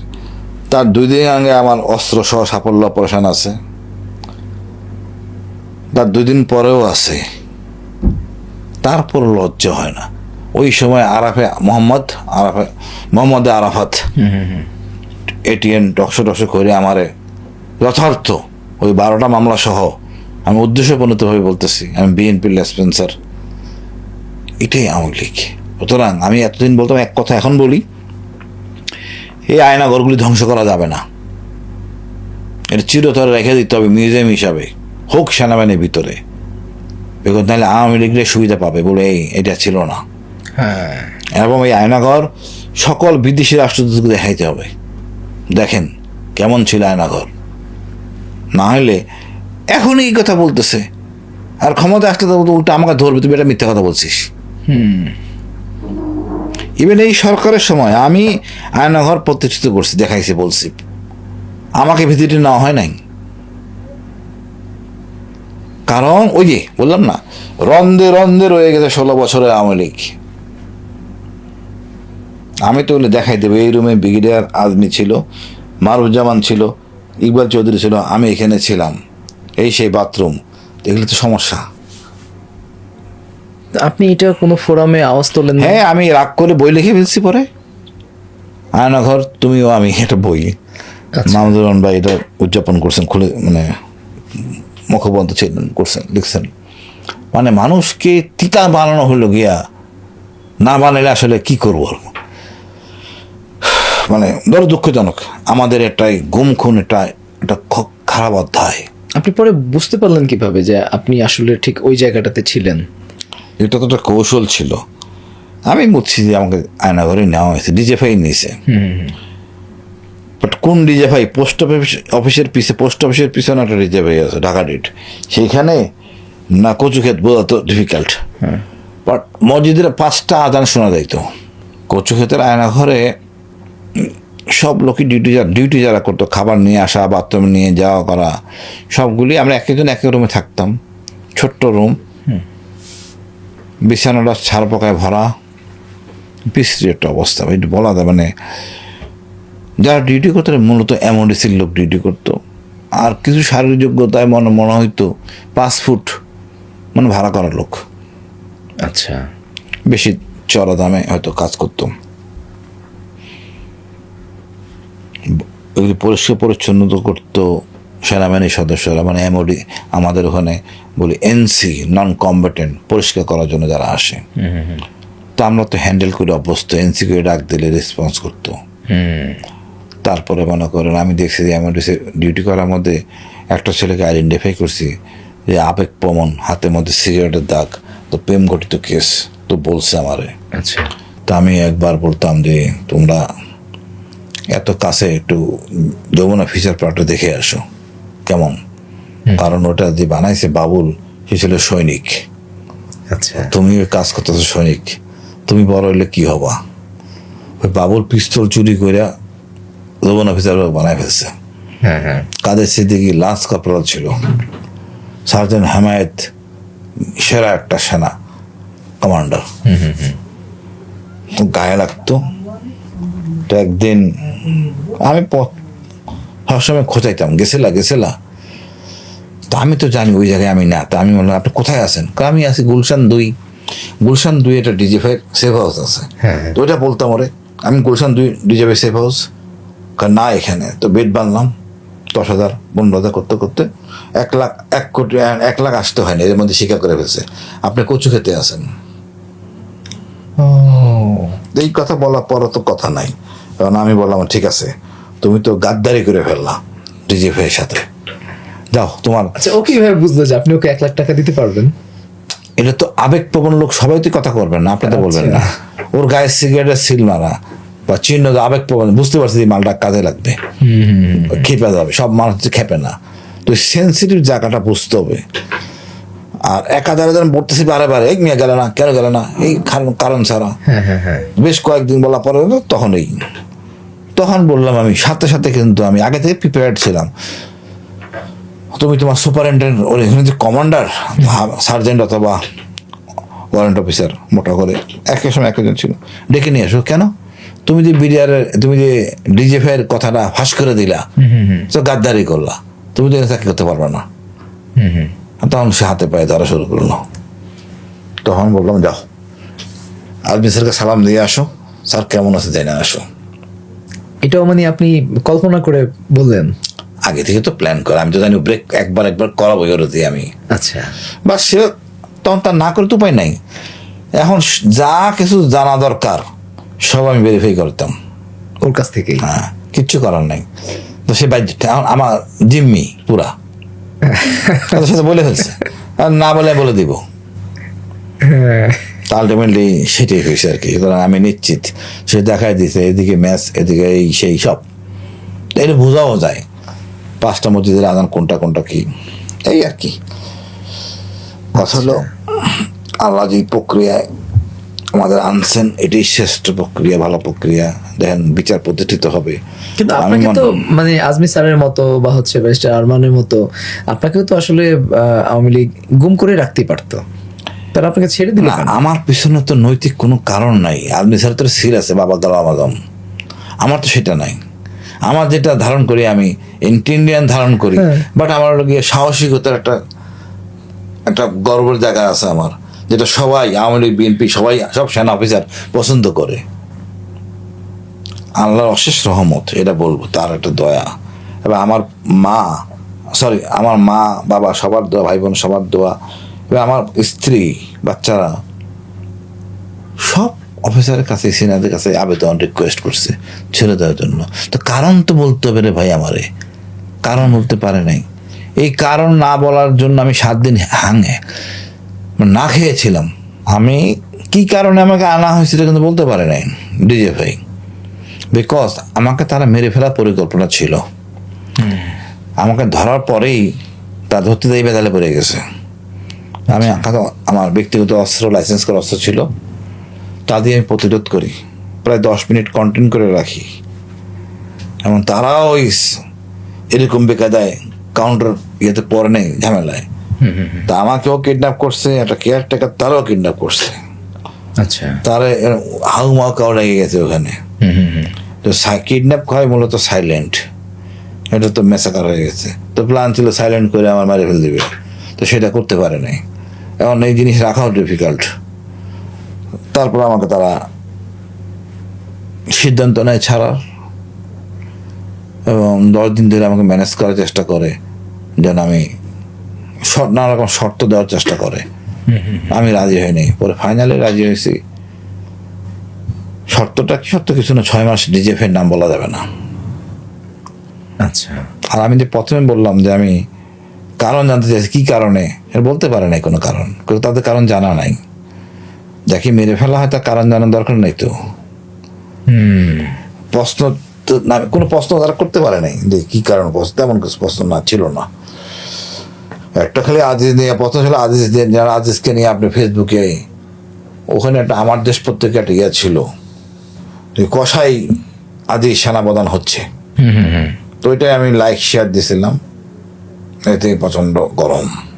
আসলে ওইটা কিছু না, মূল জিনিস হলো আমাকে মারতে হবে। ওই যে তাদের প্রেম কাহিনী বলছে আমি কু করবো মধ্যপ্রাচ্যের সাহায্য নেয়া, ওটা ছিল কাদের মেয়ের প্রেম কাহিনী। গুণগত মান গোয়েন্দাদের কোন জায়গায় গেছে, রাগ ক্ষোভ থেকে এই জিনিসটাকে এখন মারে ফেলি। তো 11 সালে তো মনে করেন এরকমভাবে মারা গুম খুন ছিল না, 18 সালে এসে সে পাইছে। তো এই সালে তো এটা সম্ভব। তো করতে যাই, ধরতে যাই, তো বোমেরাং হয়েছে, সহজে ধরতে পারে নাই। সব মিলে আলহামদুলিল্লাহ আমরা একটা নতুন স্বাধীনতা পাইছি।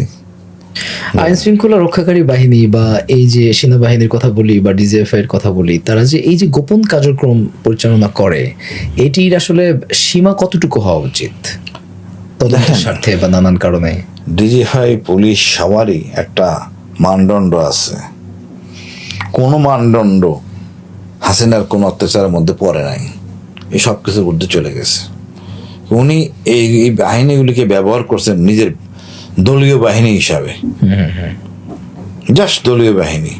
ওই রাজা বাদশারা যা করতে আগের দিনের জাস্ট সেম সিস্টেম সে করছে। এটা ছিল হাসিনার মানে তার শাসন ব্যবস্থার মূল চালিকা শক্তি। আমি এই জন্য দায়ী মনে করি সরকার এখনো নতুন স্বাধীনতা পাইছি কিন্তু সংস্কার করা হয় নাই গোয়েন্দা সংস্থাগুলিকে। পুরো দেশটাকে পাগল বানিয়ে রাখে গোয়েন্দারা, ডিজিএফআই, এনএসআই, দুইটাকে সংস্কার করা দরকার। শত্রু পাগল হবে এদের দেখে, কিন্তু আমরা পাগল হয়ে যাই। হ্যাঁ স্যার, আপনার এই গুম পরবর্তী সময়ে আপনার কি শারীরিক অথবা মানসিকভাবে কোনো পরিবর্তন হয়েছিল? বিশেষ কোনো পরিবর্তন লক্ষণীয় যেটা দেখেন, আমার যে রুমটা আমি ছিলাম তার পাশে ছিল 2টা বড় বড় একজস্ট ফ্যান। ওই শব্দে আমার কানটা নষ্ট। আর আতঙ্ক ভয় তো থাকবেই কম বেশি, যদি একটু কম মহানন্দ আমাকে সাহস দিয়েছেন, তারপরও মনে করেন একটু খেপে যাই, অল্প সময়ে খেপে যাই। এটা ওইখান থেকে হয়েছে। মানে কখন কি এমন মনে হতো যে আপনি যদি গুম না হতেন বা আয়না ঘরে আপনার যদি যাওয়া না লাগতো, তাহলে আপনার জীবনটাকে হয়তো আরেকটু ভিন্নভাবে? আর একটু না ভাই, আমার জীবন ব্যবস্থায় আমার মেয়েদের আমি আদর করতে পারি নাই দীর্ঘ এতটা 11টা বছর। 11 সাল থেকে মনে করেন শেষ পর্যন্ত, ঘুম থেকে ফিরে আসা পর্যন্ত আমি বাচ্চাদের নিয়ে স্বাধীনভাবে কোথাও ঘুরবো, মোবাইল নিয়ে ছবি তুলবো, এই আড্ডা বার্তা করতে পারি নাই। লুকিয়ে লুকিয়ে বেড়াইতাম, হয়তো বা না জানে, গোয়েন্দারা না জানে। আর এটা প্রকাশও করতে পারতাম না বাচ্চাদের কাছে। আমি গোয়েন্দাকে অ্যাভয়েড করার জন্যই ট্রেনের টিকিট কাটতেছি না বা বিমানের টিকিট কাটতেছি না, বা চুপচাপ যাচ্ছি। আমি আর বউ জামাই দুজনে হয়তো শেয়ার করতাম জিনিসটা, যারা না জানে, কাউরে বললো না এখানে বেড়াতে যাচ্ছি, অর্থাৎ গোয়েন্দারা না জানে। এই আতঙ্কগ্রস্ত জীবন ব্যবস্থার মধ্যে ছিলাম দীর্ঘ 11 সাল থেকে এই 5ই আগস্ট পর্যন্ত। এই যে বাচ্চাদেরকে আদর করতে পারি নাই, জেলখানায় ছিলাম, আমার ছোট বাচ্চাটা জেলের ছোট নেট ছিল, নেট দিয়ে দেখা করতো, নেটটা ফুটা করতে বড় করার জন্য মেয়ে চেষ্টা করতো বাবার হাত স্পর্শ করার জন্য। আহ, আমার বাচ্চা বড় মেয়ে 5 বছর পরে হয়, আর্মির স্কুল থেকে পরীক্ষা দিবে, সেনাবাহিনী সেই সুযোগ দেয় নাই। সেনাবাহিনী বলতে পারবে না কেন দিল না। এই চাকমাদের স্কুল বৌদ্ধ বিহার থেকে আমার মেয়ে পরীক্ষা দিয়েছে। আমি এই জন্য ওই সেনাবাহিনীর ওই যারা মুবিন, আমি জালিম, আমি আল্লাহর কথা বলি যেন চরম শিক্ষা না দেন আল্লাহ দেয়। এরকম সেনাপ্রধান দেশের জন্য দুর্ভাগা, যে তার অফিসারদেরকে নিরাপত্তা দিতে পারে না, সে মানুষ না। আমরা তো ভাই জীবন দেওয়ার জন্য সেনাবাহিনীতে ঢুকি, কিন্তু আমাদের জীবনে এভাবে ছিনিমিনি খেলবেন, এটা কেমন না। তবুও মহান আল্লাহর কাছে শুকরিয়া, আমি ফিরে আইছি। অনেক মানুষ ফিরে আসেন নাই, যেমন মেজর জাইদ, তাকে মেরে ফেলছে পরিকল্পিতভাবে, এটা করছে ভালো অফিসার, কারণ বিডিআর ইস্যুতে সে অনেক কিছু জানতো। অনেক ভাবেই হারাইছে এই আওয়ামী লীগের কাছে।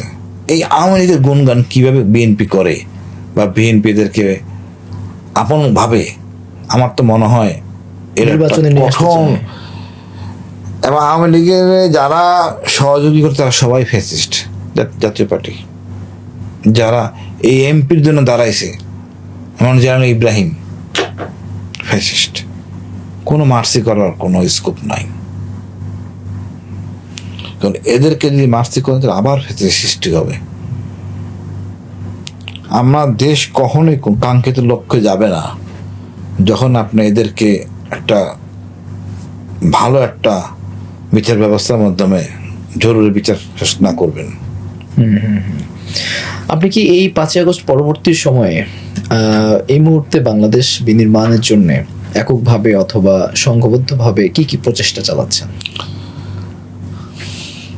5ই আগস্টের এই বিপ্লবের সাথে আমরা সেনাবাহিনী অফিসার অনেক অতপ্রতভাবে জড়িত। আমরা প্রকাশ্যে আসতে পারি নাই, আমরা একটা সোসাইটিতে বসবাস করি, জানাজানি হলে নানা সমস্যা, তারপর আমরা যতটুকু পারছি। বলতে গেলে আমি প্রথম স্বাধীনতা অর্জন করি এই বিপ্লবের সময়, মোবাইল নিয়ে হাঁটতে পারছি, এই মাঠে মাঠে ঘুরতাম, আই হ্যাভ টু এনজয়, আমি এনজয় করতাম। এর আগে তো মোবাইল নিয়ে চলতে পারতাম না, মোবাইল রেখে লুকিয়ে লুকিয়ে চলতাম, যেটা বললাম আমি আগে আপনাকে, জিম্মি ছিলাম, মোবাইলের লোকেশন বের করে দেয় আমি কোথায় আছি। এই বিপ্লবে ছাত্ররা আমাদের শিখেছে ভারত আমাদের একমাত্র শত্রু, এবং 2 নম্বর শত্রু আওয়ামী লীগ। এই জিনিসটা আমাদের জনজীবন সমগ্র জাতিকে একেবারে মুখস্থ করানো থাকবে, যেভাবে বলছে না স্বাধীনতা ঘোষক শেখ মুজিবুর রহমান, সেভাবে ভারত আমাদের একমাত্র শত্রু। আর তার মানদণ্ড হলো কি, তার কাটায় ঝুলন্ত ফেলানির লাশ, এটা হলো মানদণ্ড। ভারত কিরকম শত্রু, এরকম শত্রু যে একটা অসহায় নারীকে গুলি করে মারে, তার কাটা ঝুলে আছে, এটা হলো ভারত। এর চেয়ে আর কোনো ভদ্র ভাষা নাই ভারতকে চেনার। আমরা চাই এই ভারত মিথ, ভারত আতঙ্ক থেকে বেরিয়ে আসতে, এবং এতদিন বেরিয়ে আসতে পারেনি সুশীলদের জন্য। এই সুশীলরা কারণ ছাড়া ভারত ভীতি, 71 তাই হয়েছে। বুদ্ধিজীবী দিবস 14ই ডিসেম্বর পর্যন্ত বুদ্ধিজীবীরা কার কাছে বুদ্ধি বিক্রি করছে ঢাকা শহরে? আপনি বলেন তো, ইতিহাসটা কিরকম ভাবে পেঁচাইছে? বুদ্ধি কার কাছে বেচছে? কি বুঝতে, ভারতের কাছে, পাকিস্তানের কাছে বিক্রি করছে। তো হোক না, তাই আমি তার কোনো মৃতদেহকে অসম্মান করি না, বা সত্য প্রকাশিত হোক। তা আমরা সবকিছুর মধ্যে আসলে এত নোংরামি করছি, এত স্বজনপ্রীতি করছি, রক্ত নিয়ে খেলছি, এটা না। এটা আমরা এক জাতির দেশ, এখানে মারামারি বা কেউ হত্যা করলাম, এটা কাম্য না। এক বাড়িতে এক ভাই আওয়ামী লীগ করবে, একবার বিএনপি করবে, জামাত করবে, অসুবিধা কি? সবার অর্জন থাকবে যে আমরা একটা সুন্দর দেশ গড়বো, সবাই মিলেমিশে থাকবো, সবাই শিক্ষিত হব। ওই কৃষক খালি ধান চাষ করবে, ভালো বাসায় থাকবে না, এসি রুমে থাকবে না, বা ফ্যান ছাড়া রুমে থাকবে না, এটা কেমন না। সে তার জব যত খারাপই হোক, সম্মানী জায়গায় থাকবে। এখন কি আপনি মানে দেশ বিনির্মাণের জন্য আপনার এখন কর্মসূচি কি করছেন? আমরা চাচ্ছি মিলিটারি অফিসার, আমরা নেক্সাস ডিফেন্স অ্যান্ড জাস্টিস নামে একটা ফোরাম আছে আমাদের। এর বাইরেও আমরা অনেক সামাজিক সংগঠনের সাথে জড়িত আছি, আমি আমাদের সাথে অন্যান্য অফিসাররা। আমাদের উদ্দেশ্য হলো একটা প্রেশার গ্রুপ। সরকারে আসলে অনেকে অনেক সময় প্রলোভনে পড়ে ডাইনবাম চলে যায়, ভারতকেও দেখা গেলো আপন মনে করে আবার আরেকটা ঝামেলা বাঁধাইলো, এমন কিছু চুক্তি করলো যেটা অনৈতিক চুক্তি। তো কিছু অফিসার যদি মিলিটারি অফিসার কথা বলে, এটা একটা গুরুত্ব আছে। এই তো ভালো কথা বলছে। এই অবস্থানটা ক্রিয়েট করতেছে আল্লাহর রহমতে, ক্রিয়েট হয়েছে। আমি ওই জায়গায় আল্লাহর রহমতে আমাকে পৌঁছেছেন যে আমি এটা কথা বললে একটা গুরুত্ব আছে, না কি কারণে কথাটা বললো একটু অনুধাবন করবে। তা আমি তো নিজের পয়সায় খাই, ভারতের পয়সায় তো আমি খাই না, দানে অনুদানে চলি না, তো ভারতের কথা শুনবো কেন? আমার যে শক্তি আছে, শ্রম আছে, তা দিয়ে তো আমি চরম শিখরে চলে যেতে পারি। আমার তো এক জাতির দেশ, জাতিভেদ নাই, বংশ বইলা গোত্র বইলা যে ভাগ আছে আরব দেশগুলো, আমাদের তা নাই। ওই একটা গোত্র আছে মানে শেখ বংশ, তো ওটা তো বাদ। তো আমরাই সবাই এক গোত্র। আমি মনে করি এই দেশটাকে সুন্দর জায়গায় নিয়ে যাওয়া সম্ভব, আমাদের ইচ্ছা থাকলেই সম্ভব। 5ই আগস্ট পরবর্তী সময়ে প্রেশার গ্রুপ হিসেবে আপনারা তো প্রেশার গ্রুপ হিসেবে কাজ করছেন। আমরা দেখলাম যে প্রেশার গ্রুপ হিসেবে একটা সংগঠন আত্মপ্রকাশ করেছে আপ বাংলাদেশ নামে। এইটার সম্ভাবনা বা ভবিষ্যৎ কি হতে পারে বলে মনে করেন? রিফাতের সাথে আমাদের যোগাযোগ আছে, আপ বাংলাদেশের সাথে আমার যোগাযোগ আছে। আসলে সব জায়গায় একটাই সমস্যা দাঁড়ায় কি, এরা ছাত্র, এদের ফিনান্সিয়াল সাপোর্ট দরকার। বাংলাদেশের কালচারে এটা ভেরি ডিফিকাল্ট। এবং এই ফিনান্সে সাপোর্ট করে দেখেন যত রাজনৈতিক দল গড়ে উঠছে সবখানে একই সমস্যা। আপ বাংলাদেশ হোক, অনেক গ্রুপ আছে, আমাদের নেক্সাস ডিফেন্স জাস্টে আমরা আছি, অনেক মিলিটারি অফিসার আছে। ডাক দিলে আমি বলি আসো, ডাক দিলে 30টা অফিসে চলে আসবে। দুইটা কথা বলা শুরু করলে টাইমিং পাওয়া যায় না। তো আমরা এই জিনিসটা করব, যে আমরা দেশের জন্য কিছু করার সময় এসে এখন 2 সপ্তাহে একটা করে যদি আমরা শাহবাগে প্রেস ক্লাবে বক্তৃতা দেই, দেশের কথা বলি, জনগণকে সাহস দেই, ভারত বিদ্বেষের কথা বলি, জনগণ আত্মবিশ্বাসী হবে। রাইট। সরাসরি কোনো পলিটিক্যাল পার্টির সাথে জড়িত হওয়া বা পলিটিক্যাল পার্টি হলে হয় কি তার কাছে আপনার মাথাটা বিক্রি করে দিতে হয়, পার্টির কথা শুনতে হয়। পার্টির মধ্যে গণতন্ত্র নাই, তাহলে তো সমস্যা। পার্টির মধ্যে গণতন্ত্র নাই, কথা বলতে হবে পার্টির বাইরে, যেখানে আমরা স্বাধীন, সবার মতো 30 জন অফিসার কথা বলবো, এক একজন এক এক কথা বলবো, স্বাধীন দেশের কথা বলবো, জনগণের কথা বলবো, উন্নয়নের কথা বলবো। মানে এটা এই স্কোপটা দরকার আছে, এটা একটা শক্তিশালী প্ল্যাটফর্ম হওয়া দরকার। ইনশাল্লাহ হবে। ইনশাল্লাহ। আগামী জাতীয় সংসদ নির্বাচনে কাদের সম্ভাবনা বেশি দেখছেন? যেমনটা আশা করছিলাম তেমনটা হয় নাই। এই বিপ্লবটাকে ধারণ করে নাই। এটা একমাত্র বিপ্লব, পৃথিবীর সেরা বিপ্লব। রাশিয়া মানে ফরাসি বিপ্লব বলেন, যেই বিপ্লবী বলেন, উভয় পক্ষে কম বেশি অস্ত্র ছিল। সরকারি বাহিনী হয়তো 100টা অস্ত্র ছিল, বা যারা বিপ্লব করতো তাদের কাছে 10টা অস্ত্র ছিল। আমাদের এই বিপ্লবে কোনো অস্ত্র ছিল না, শুধু ইট লাঠি। আর ক্ষমতা শক্তিধর বাহিনী ছিল হেলিকপ্টার নিয়ে, এমনভাবে পলায়ন করছে, সব ফেলে গেছে, মসজিদের ইমাম সব পলায় গেছে। মহান আল্লাহর একটা, আমি বলবো না ওই আল্লাহর বলে না, মহান আল্লাহর আবাবির পাখির মতো বা এমন কিছু, আল্লাহর হস্তক্ষেপ ছিল, নাহলে এই আতঙ্ক হইতো না হাসিনার এইভাবে পলায় যাওয়ার। এইটার কাঙ্ক্ষিত লক্ষ্যে আমরা পৌঁছতে পারি নাই। আমার মনে হয় আবারও বিপ্লব করতে হবে এই সংবিধানটা সংস্কার করার জন্য। কারণ ডক্টর ইউনূস সরকার ভুল করছেন রাজনীতিবিদদের সাথে আলোচনা করে।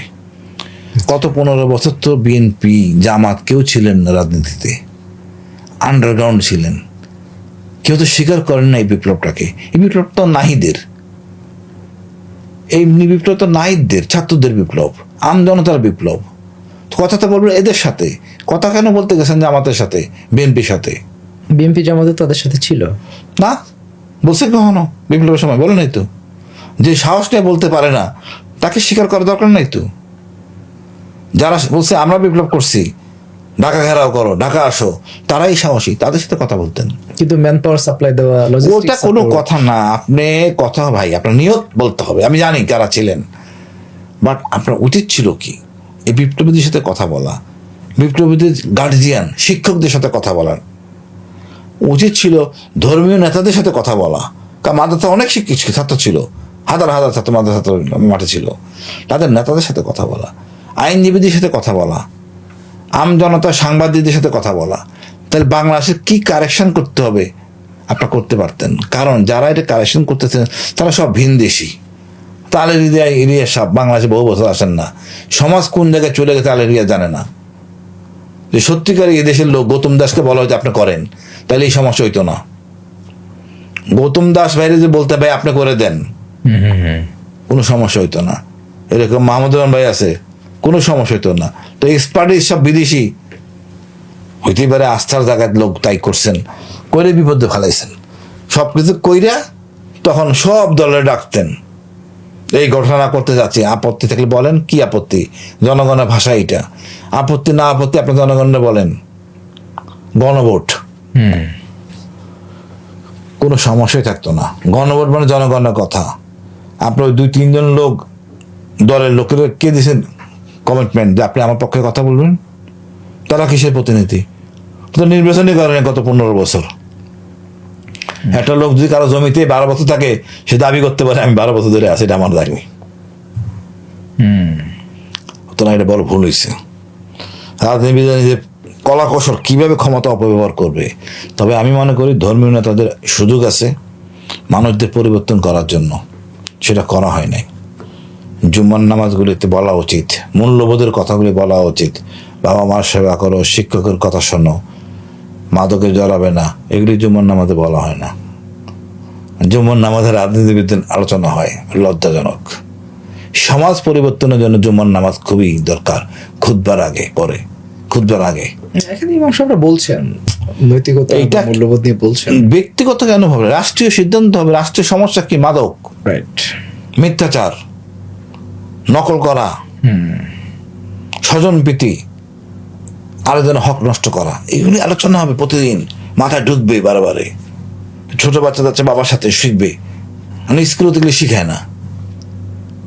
স্কুলে একটা ভালো একটা শিক্ষানীতি দরকার, যে শিক্ষানীতিতে এইগুলি কাভার করবে। এই স্কুলে কোনো ছাত্র গাড়ি নিয়ে আসবে না। না, স্কুলে তো প্রাথমিকে তো ধর্মীয় শিক্ষকই নাই। ধর্মীয় জিনিসটা পরে আনেন, আপনার ধর্ম নিয়ে আসেন এখানে, আদর্শ করান। ধর্ম শিখবে সে মাদ্রাসায়, ধর্ম শিখবে সে মসজিদে সকালবেলা, ধর্ম শিখবে সে ঘরে। আগে মানুষ হইতে হবে, তো শিখাবো, ওইভাবে বলবো না। আরবি ভাষা শিখো, তাহলে দক্ষ শ্রমিক হবে, সৌদি আরবে যে খারাপ কাজ করবে না।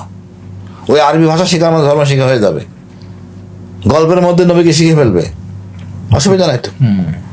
আপনি যখন একটা কথা বলেন তখনই আপনার এই যে সুশীলরা আঙুল দিবে, আঙুল দিয়ে সুযোগ দিবেন না, তার কথাটাই আমি শিখে দেবো। এইভাবে আমাদের শিক্ষা কার্যক্রম শ্রেণীভেদ হয়ে গেছে। অতি উচ্চ শ্রেণী, তারা অতি মডার্ন ইংলিশ মিডিয়ামে পড়ায়, এটা হয় না। শিক্ষানীতি এক হবে। আপনি দরকার অন্য দেশে যান গা, আমার দেশে এক শিক্ষা হবে। মাদ্রাসা শিক্ষা রাখেন, বাট গুণগত মান নিয়ে আসবেন ভালো। রাইট। আর এখানে ইংলিশ মিডিয়াম বাংলা মিডিয়াম মিলে এমন করে শিখাবেন যেন বাংলা মিডিয়ামের বাংলা সুন্দর বাংলা বলতে পারে, ইংলিশও বোঝে। অসুবিধা কোথায়? 5 পাস বলতেছেন, ঠিক আছে, 5 বছর 5 পাস টাকা 6 বছরে করবে।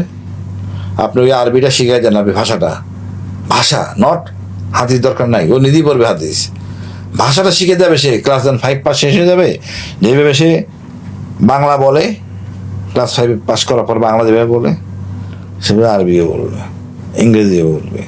আমি তো শিখি অন্যভাবে, এতে আপেল, বিতে বল, আরবি এভাবে শিখি না।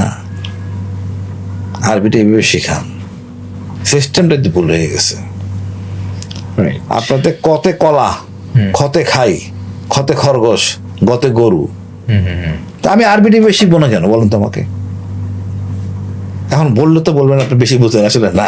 আমাদের 3টা জিনিস নিয়ে আসেন, কতে ক খ এ বি সি ডি, আর ক খ গ ম, আবার আরবিতে নিয়ে আরবিতে নিয়ে আসেন। 3টা একসাথে পড়ো, কম্পেয়ার করে, তার জন্য সুবিধা হবে।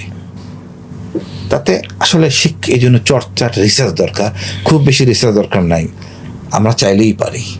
আপনি তো বারবার এই জুলাই অভ্যুত্থানকে বিপ্লব হিসেবেই চিহ্নিত করছেন। আমরা কখনো অভ্যুত্থান বলছি, কখনো বিপ্লব বলছি। অনেকে আমরা দেখতে পাচ্ছি রাজনৈতিক দলগুলোর মধ্যে অনেকে এটিকে বিপ্লব হিসেবে স্বীকৃতি দিতে চাচ্ছেন না, বলছেন না যে এটি বিপ্লব। বরং আমরা এমনটাও দেখেছি কেউ কেউ এটিকে শুধু একটি আন্দোলন হিসেবে চিহ্নিত করেছেন, একটি অভ্যুত্থান পর্যন্ত তারা বলতে চাচ্ছেন না। আসলে 5ই আগস্টে যেটি হয়েছে সেটি কি আন্দোলন, নাকি অভ্যুত্থান, নাকি বিপ্লব? লজ্জার বিষয় কি জানেন, আমরা হিংসা প্রবণ, পরশ্রী কাতরতা, আমি পারি নাই তো কারো দেবো না, আমি পাইনি কাউকে দিব না। বিএনপি 17 বছর 16 বছরে পারে নাই, তো কেউ যদি পারছে এটা স্বীকার করতে খুব কষ্ট হচ্ছে। সেম সবার ছাত্ররা রক্ত দিতে, ওরা তো রক্ত দেয় নাই। আমি 28 তারিখ তো ছিলাম, জোনাকে সিনেমার সামনে বসা, কয়েকটা গ্যানেট ফোটা পরেই আমাদের বড় বড় নেতারা এসি চালাইয়া গ্লাস বন্ধ করে চলে গেছেন। আমি ফুটপাতে বসা, আমি জীবনে প্রথম আমি এটা আন্দোলন দেখার জন্য গেছিলাম। লেফটেন্যান্ট কাজল আমাকে উদ্ধার করছে, আমি আহত হয়ে গেছিলাম টিয়ার গ্যাসে। আমি নেতাদের দেখছি কত বড় গাদ্দার। সেই 71 সালে যা হয়েছে, শেখ মুজিবুর রহমান থাকেন নাই, ঘোষণা দিচ্ছে আরেকজন, যুদ্ধ করছে আরেকজন, আর চুক্তি করছে আরেকজন। আওয়ামী লীগের 7টা দফা চুক্তি করছে রাষ্ট্রবিরোধী। আপনার 15ই আগস্ট যারা বিপ্লব করছে তাদের বেচা খাইছে খালেদা জিয়া, হাসিনা, শহীদ জিয়া সব। এটা না হলে এরা হইতে পারতেন না। 15ই আগস্ট হওয়ার পর এরা স্বীকৃতিপ্রাপ্ত হয়েছেন, কিন্তু ওরা এখন গাদ্দার বানাই দেওয়া হয়েছে। শহীদ জিয়া ট্রাই করছেন, পরবর্তীতে আওয়ামী লীগ 12টা বাজেছে। বিএনপি চাইলে মাফ করতে পারতো, দেয় নাই। সেই আজকে এই বিপ্লব যদি ঠিক মতো সম্মানিত না করা হয়, আইনি ভিত্তি না দেওয়া হয়, আমাদের অবস্থা একই হবে। এই নাইট বাচ্চা ছেলেরা আগামীতে বিপদে পড়বে।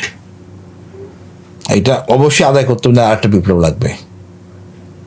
এই বিপ্লবে এই গাদ্দার শ্রেণীকে সাইজ করতে হবে। এটা এমন একটা বিপ্লব, অভ্যুত্থান না। অভ্যুত্থান হলো গিয়া কিছুদিনের জন্য আইসা সরকারটা পরিবর্তন করে দেয়। বিপ্লব হলো গিয়া ওই সরকার পলাইয়া দেয়। তো সংবিধান নেই, পলাই গেছে। এই বিপ্লব তো সংবিধান মোতাবেক হয় নাই। তো সমস্যা সমাধান হবে সংবিধান ছাড়াই। হাসিনা সংবিধান নিয়েই গেছে, বিপ্লব সংবিধান মোতাবেক হয় নাই, সমাধান হবে সংবিধান মোতাবেক না, সংবিধানের বাইরেই সমাধান হবে। এবং যারা করছে তাদের দিয়ে করতে হবে, এটি নিয়ম। কিন্তু কত সময় পার হয়ে গেল, 1 বছরের অধিক সময় এটা হয়ে গেল।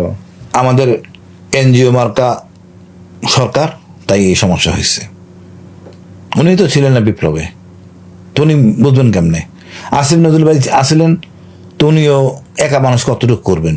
উনি একবার সেনাপ্রধানের কথা শুনেন, একবার আইনের ব্যাখ্যা দেখেন, নানা সমস্যা। ওইখানে এক মাহমুদুর রহমান থাকতো, এক গৌতম দাস থাকতো, পুরো দেশ সোজাই দিত। কে কতটা আইন, ওই আবু হেনা রাজ্জাকি ভাই থাকতো, একদম সাংবিধানিক শিখাই দিত ওনাদেরকে। একটা সাধারণ যদি জিনিসটা না বোঝে, আমরা একটা জায়গায় অন্তত দাঁড়াইছি, এই প্রজন্ম ভারতকে আমরা সত্য হিসেবে চিহ্নিত করছি। বিএনপির কিছু নেতা ছাড়া, বিএনপি না, বিএনপির কিছু নেতা ছাড়া বলতে লজ্জা লাগে, তারা বলতে পারে না, খুব কষ্ট। আমাদেরও সেনাবাহিনী কিছু জেনারেল আছেন, ভারতকে শত্রু বলতে খুব কষ্ট। এখন দরকার একটা, মিনাতে আসে না পাথর মারে, হ্যাঁ, এরকম কিছু একটা রাখা দরকার, একটা সেন্সিটিভ জায়গায়, ওই বিজয় সরণী মোড়ে অথবা আশেপাশে, যেখানে হাসিনার কিছু একটা মূর্তি তো হারাম, কাছাকাছি একটা চিত্র, ওখানে জুতা মারবে। টিএসসিতে একটা আছে তো, হ্যাঁ, টিএসসিতে তো ছবি আছে জুতা টানানো। ছবি না, সুন্দর করে করতে হবে, রাষ্ট্রীয়ভাবে সকল রাষ্ট্রদূতদের নিয়ে আসতে হবে, তার আমল নামা পড়ে শোনাবে, ছাত্ররা উদযাপন করবে, জুতা মারবে। কোনো বিদেশি দেশে আসলে উনি 32 নম্বর নিয়ে যেতেন না, তা আমরা ওইখানে নিয়ে যাব। সেনাবাহিনী হবে বাধ্যতামূলক, এখানে জুতা মেরে দেবে সেনাবাহিনী সবার, সেনাবাহিনী মাইন্ড সেট চেঞ্জ হবে না। বুঝতে পারছেন? এইটা আমাদের দরকার। আমি পাথর মারতে মিনাতে যাই কেন, মনে করাই দেয় এই বেটা শত্রু, তুই এতটা পাথর মারবি। এখানেও একই সিস্টেম করতে হবে, আওয়ামী লীগকে পাথর মারতে হবে, মারলে আর জাতির মধ্যে স্পিড আসবে যে আওয়ামী লীগ মানিলে ভারত, আওয়ামী লীগ মানে হলো মোদি।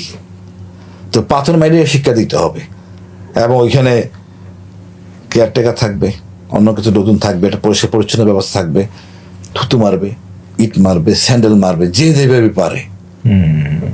একটা উপরের জন্য স্কোপও থাকবে, টিকিটের সিস্টেম থাকবে। তাহলে জাতিকে আপনি লাইনে আনতে পারবেন না, জাতি আবার বলাই ফেলবে ভারত। এই আমাদের মিডিয়া লোক সুন্দর সুন্দর সিনেমা নিয়ে আসবে, আজেবাজে সিনেমা এনে বুঝাবে। আমাদের এখানে একটা ভালো একটা গান আবিষ্কার হয় নাই, ভালো একটা সিনেমা করার মতো সিস্টেম আবিষ্কার হয় নাই এখনো। স্ক্রিপ্ট লেখা হয় নাই সিনেমার, যে এইভাবে অত্যাচার হয়েছে, নির্যাতিত হয়েছে, এই জিনিস হয়েছে, কান্না, বাচ্চার কান্না, মায়ের কান্না, বউর কান্না, ছবি করা যায় সুন্দর জাতিকে নিয়ে যাওয়ার জন্য।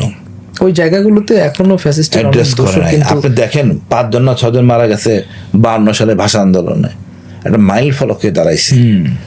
এর মধ্যে ইতিহাসে গর্বর আছে। সেই জায়গায় আপনি এটাকে কোন জায়গায় নিয়ে যেতে পারি আমরা?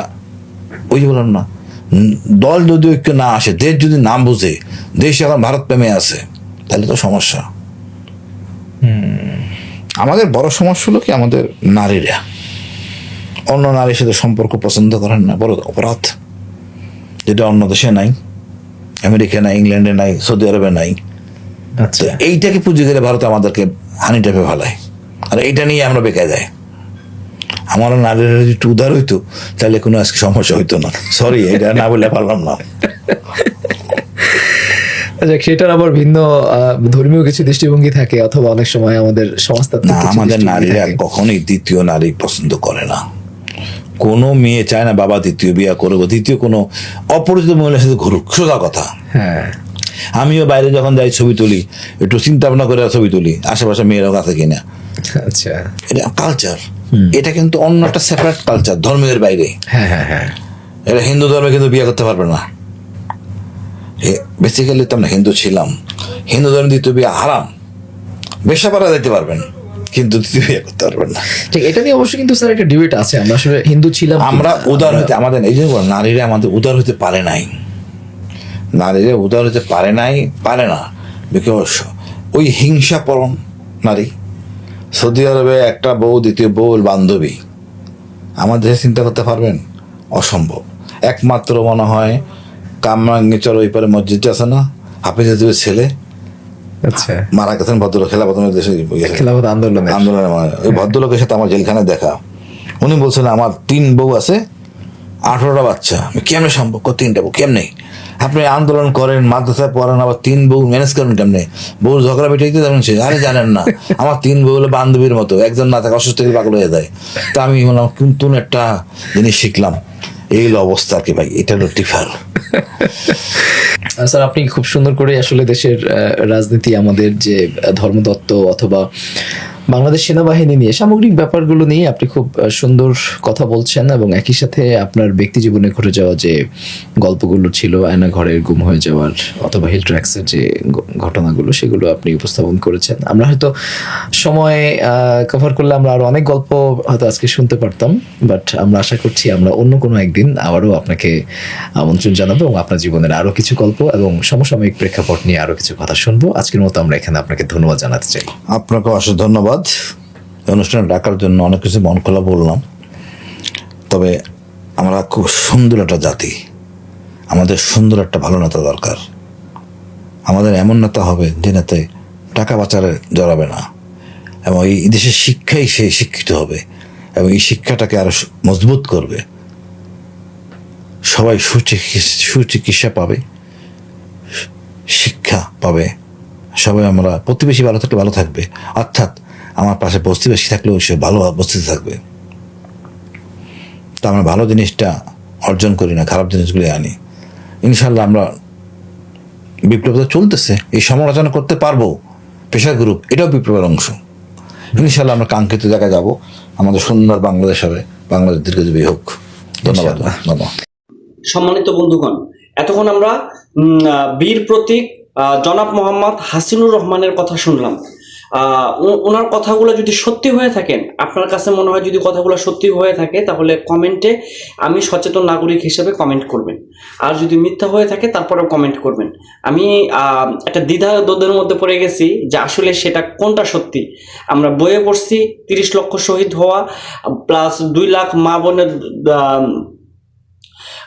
ধর্ষণ হওয়া, ঠিক এগুলা নিয়ে আমরা শুনছিলাম। কিন্তু ব্যাপারটা হচ্ছে যে ইনি যেটা বললেন এটা হচ্ছে গিয়া একদম সত্য বলছেন কিনা একদম মিথ্যা বলছেন, সেটা আমরা শুধুমাত্র আপনাদের কাছ থেকে আশা করব। আপনারা যাচাই করে আমাকে কমেন্টে জানাবেন। সবাই ভালো থাকবেন, সুস্থ থাকবেন, নিজের খেয়াল রাখবেন। আসসালামু আলাইকুম।